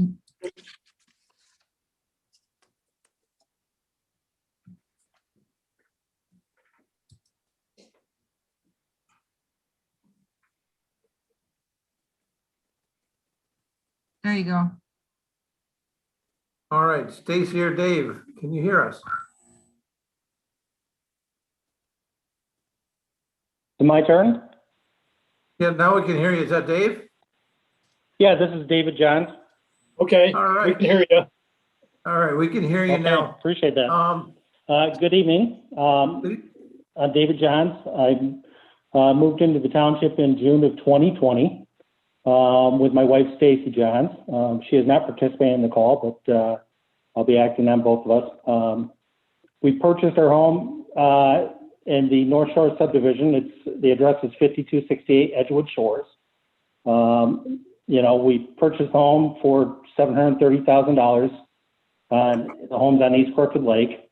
And we've really enjoyed being township residents and are happy with our home that we purchased here and to be part of the community. The reason I'm here this evening is that I wanted to discuss the taxable value that's been assessed to the house as well as the SEV. The taxable value that was in 2020 on this home was $315,000 and $315,029. to be exact. And the assessed value at the time was $361,400. First off, I just want to say that certainly I recognize that when we purchase a home, that taxes will go up. And certainly not disputing that fact. It's just that the home was constructed in 2003, so it's 18 years old. Certainly, based upon the home that we purchased, we recognize that the home being 18 years old had some interior updating that needed to be completed just due to the finishes or the original finishes within the home. And that it does certainly has a roof on the home that's original. So the roof is 18 years old and has some landscaping that, of course, looked very beautiful when it was planted 18 years ago, but certainly some of it, much of it is some blue spruces, and those have become diseased and certainly requires updating. So overall, we recognize that taxes will increase. However, when we received our notice of assessment, we noticed that the taxable value on the property had jumped up significantly, as well as in line with the assessed value and the state equalized value, bringing it to $393,400, which was roughly an 8.9% increase from where we were when we purchased the home. And the home, obviously, we purchased for $730,000, with the SEV being $361,400 at the time. We're expecting it to, it was slightly over double. If we doubled that, we would have paid a little bit more than that, and certainly there might be some increase. But the 8.9% increase, I just feel is certainly above reason and beyond what I believe the true cash value of the home is. I don't think I could list it today and sell it for doubling that value, which would be roughly $787,000. I've only been in the home 8-9 months. We haven't made many changes other than a carpet or two inside the home. So certainly we got a lot more updating to do with the home. And if we were to list it on the market, I'd be hard pressed, I think, to convince a buyer that they need to pay 9% more than what I paid just 9 months ago. So when studying this a little further, speaking with the assessing department, I specifically spoke with Laura Gambino there, which appreciate all her consideration and her time taken with me to talk about the case. Quickly realized that the home is being depreciated as if it's only 10 years old rather than 18 years old. And therefore the taxable value, which is based upon the replacement cost of the home once depreciated, and other considerations of the economic condition factor for the subdivision, and understanding that there's sales studies. I'm of the understanding at this point in time that the home is only depreciated at a 10% position from the original cost, with obviously increases in values through the years and improvements that might have been done. But the difference between that would be my taxes being where they're being currently assessed at, and the taxes, if they were looked at from what the effective age of the home of 18 years as compared to it being set at 10 years, when indeed it is 18 years old right now, that would adjust my building value, that is both in the assessed value and the tax value, down a factor of about 8%. The other portion of the consideration that was the increase from 2020 was the 2021 land value was assessed a $20,000 increase. So that was a 15.7% increase as compared to the 2020 value, which I had just purchased the home 9 months ago. I've not done improvements to the property, so therefore the 15.7%. I'm not sure exactly what the basis is it for, other than my brief conversation with Laura. That certainly, it's lakefront, and lakefront, has a consideration, and that there was a sales study done to which she shared with me some information, which is certainly there's been a number of sales between March of 18 and March of 2020, of which my home is not part of that study yet until possibly next year. But I just really wasn't in agreement that the land value would have went up 15.7% as compared to just 9 months ago when I bought it. So altogether, to summarize, it's not that I don't agree that there was going to be a tax adjustment. The prior sellers had lived in the home many years. And upon buying the home, I fully expected my taxes to go up. And I was thinking they would probably get, since it was basically assessed at 361 400 the year prior, I was expecting certainly taxes would get up. I believe the true cash value of the home when purchasing at 730 a year ago is approximately $740,000. And so when we're looking at a assessed value of 393,400, that's telling me just in simplistic terms of doubling that I should be able to sell my home today for $787,000. So I would ask that the board review this information. Certainly I'm available to answer any questions you may have, and I do appreciate your time in hearing this. I recognize, you're hearing these points. I did not put these in writing to you, but you're hearing these points and certainly prepared to answer your questions or answer the questions of the appraiser and, of the assessor, and reconsidering the assessment that's been applied to this home for 2021. Thank you. All right, thanks, David. One thing that was that you indicated during your explanation, and I want to make sure that you understand, taxable value. Taxable value becomes uncapped when you buy the house. So what happens is that taxable value goes directly to the SEV for the house, that level of taxation. So when you went from 315 to 393, which is the current assessment, the reason is because it became uncapped. Okay. I fully understand that. Okay. All right. So with that, Laura, were you able to look at depreciation? And if so, was there anything that moved there? Yes.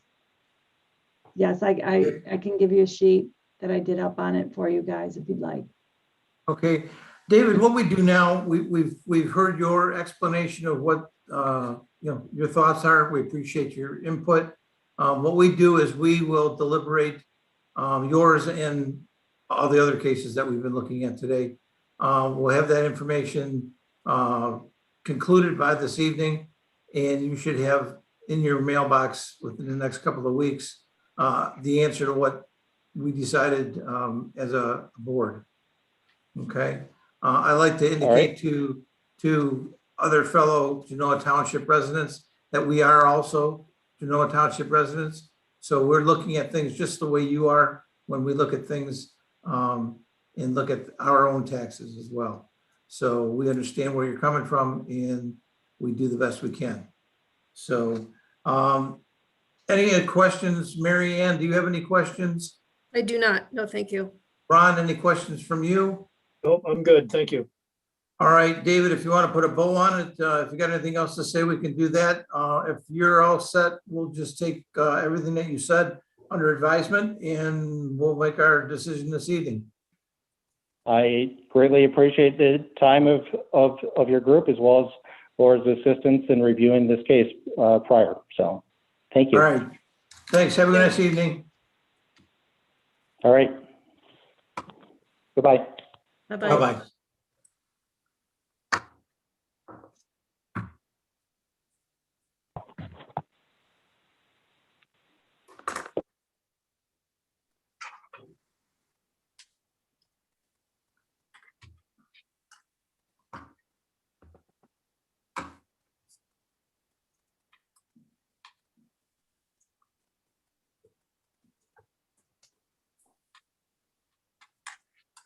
It looks like Laura left her desk, so she must be getting us some paperwork. Yeah, she's on her way to you guys now.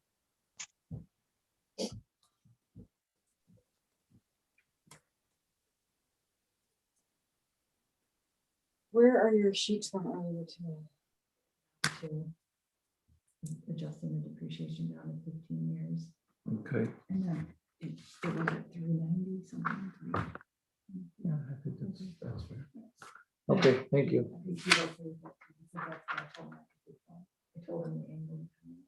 Okay, very good.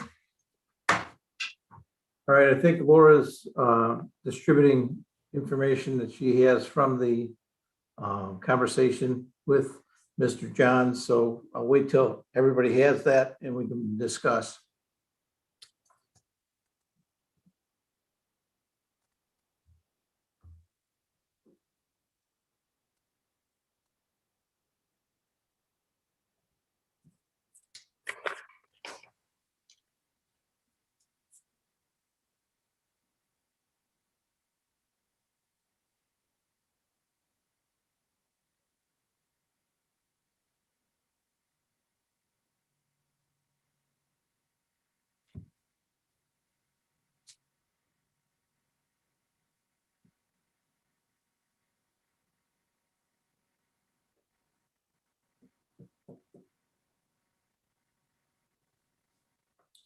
Okay, does everybody have that information from Laura? She's No. working on it. Thank you.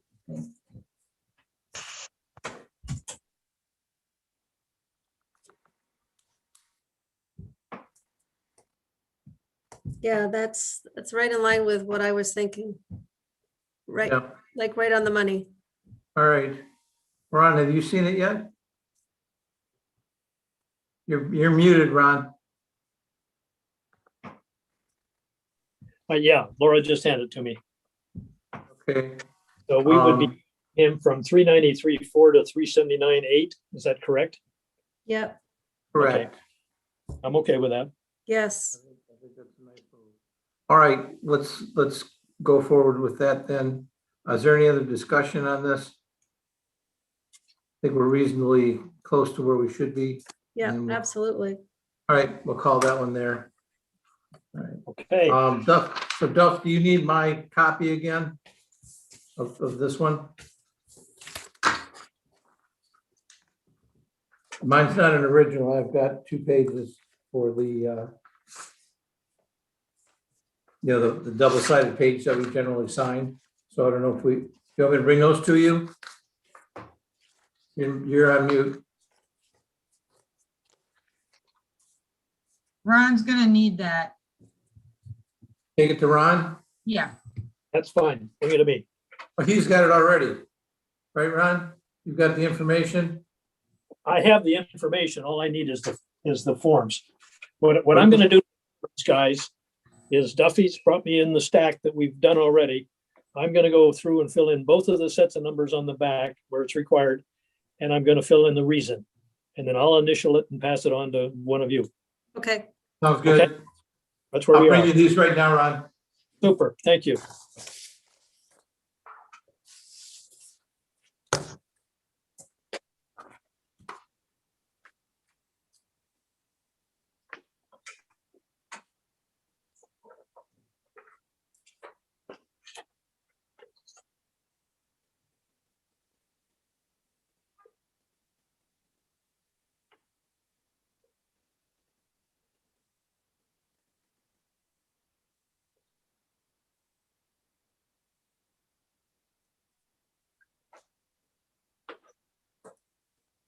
Thank you.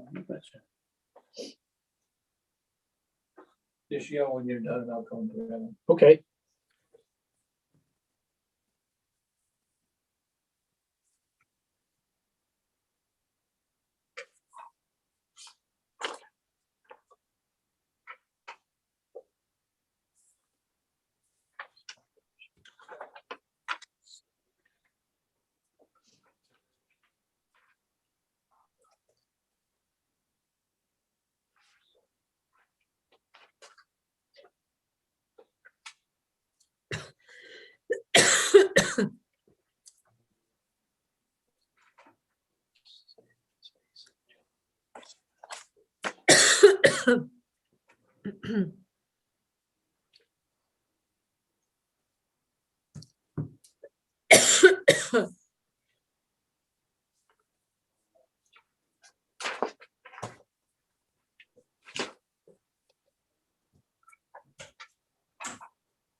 Hmm.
Looks like we can officially call this a wrap.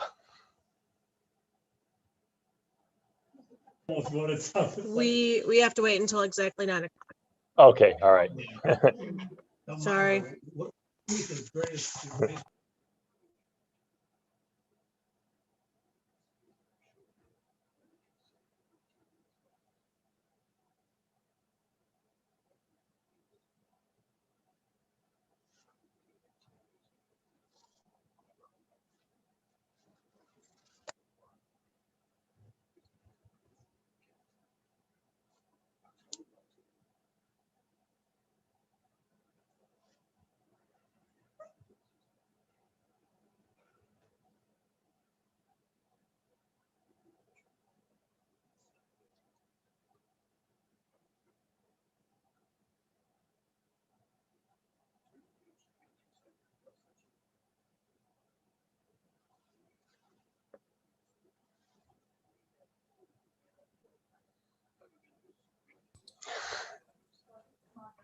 Thank you, Matt. Okay, good night, everybody. Sign on.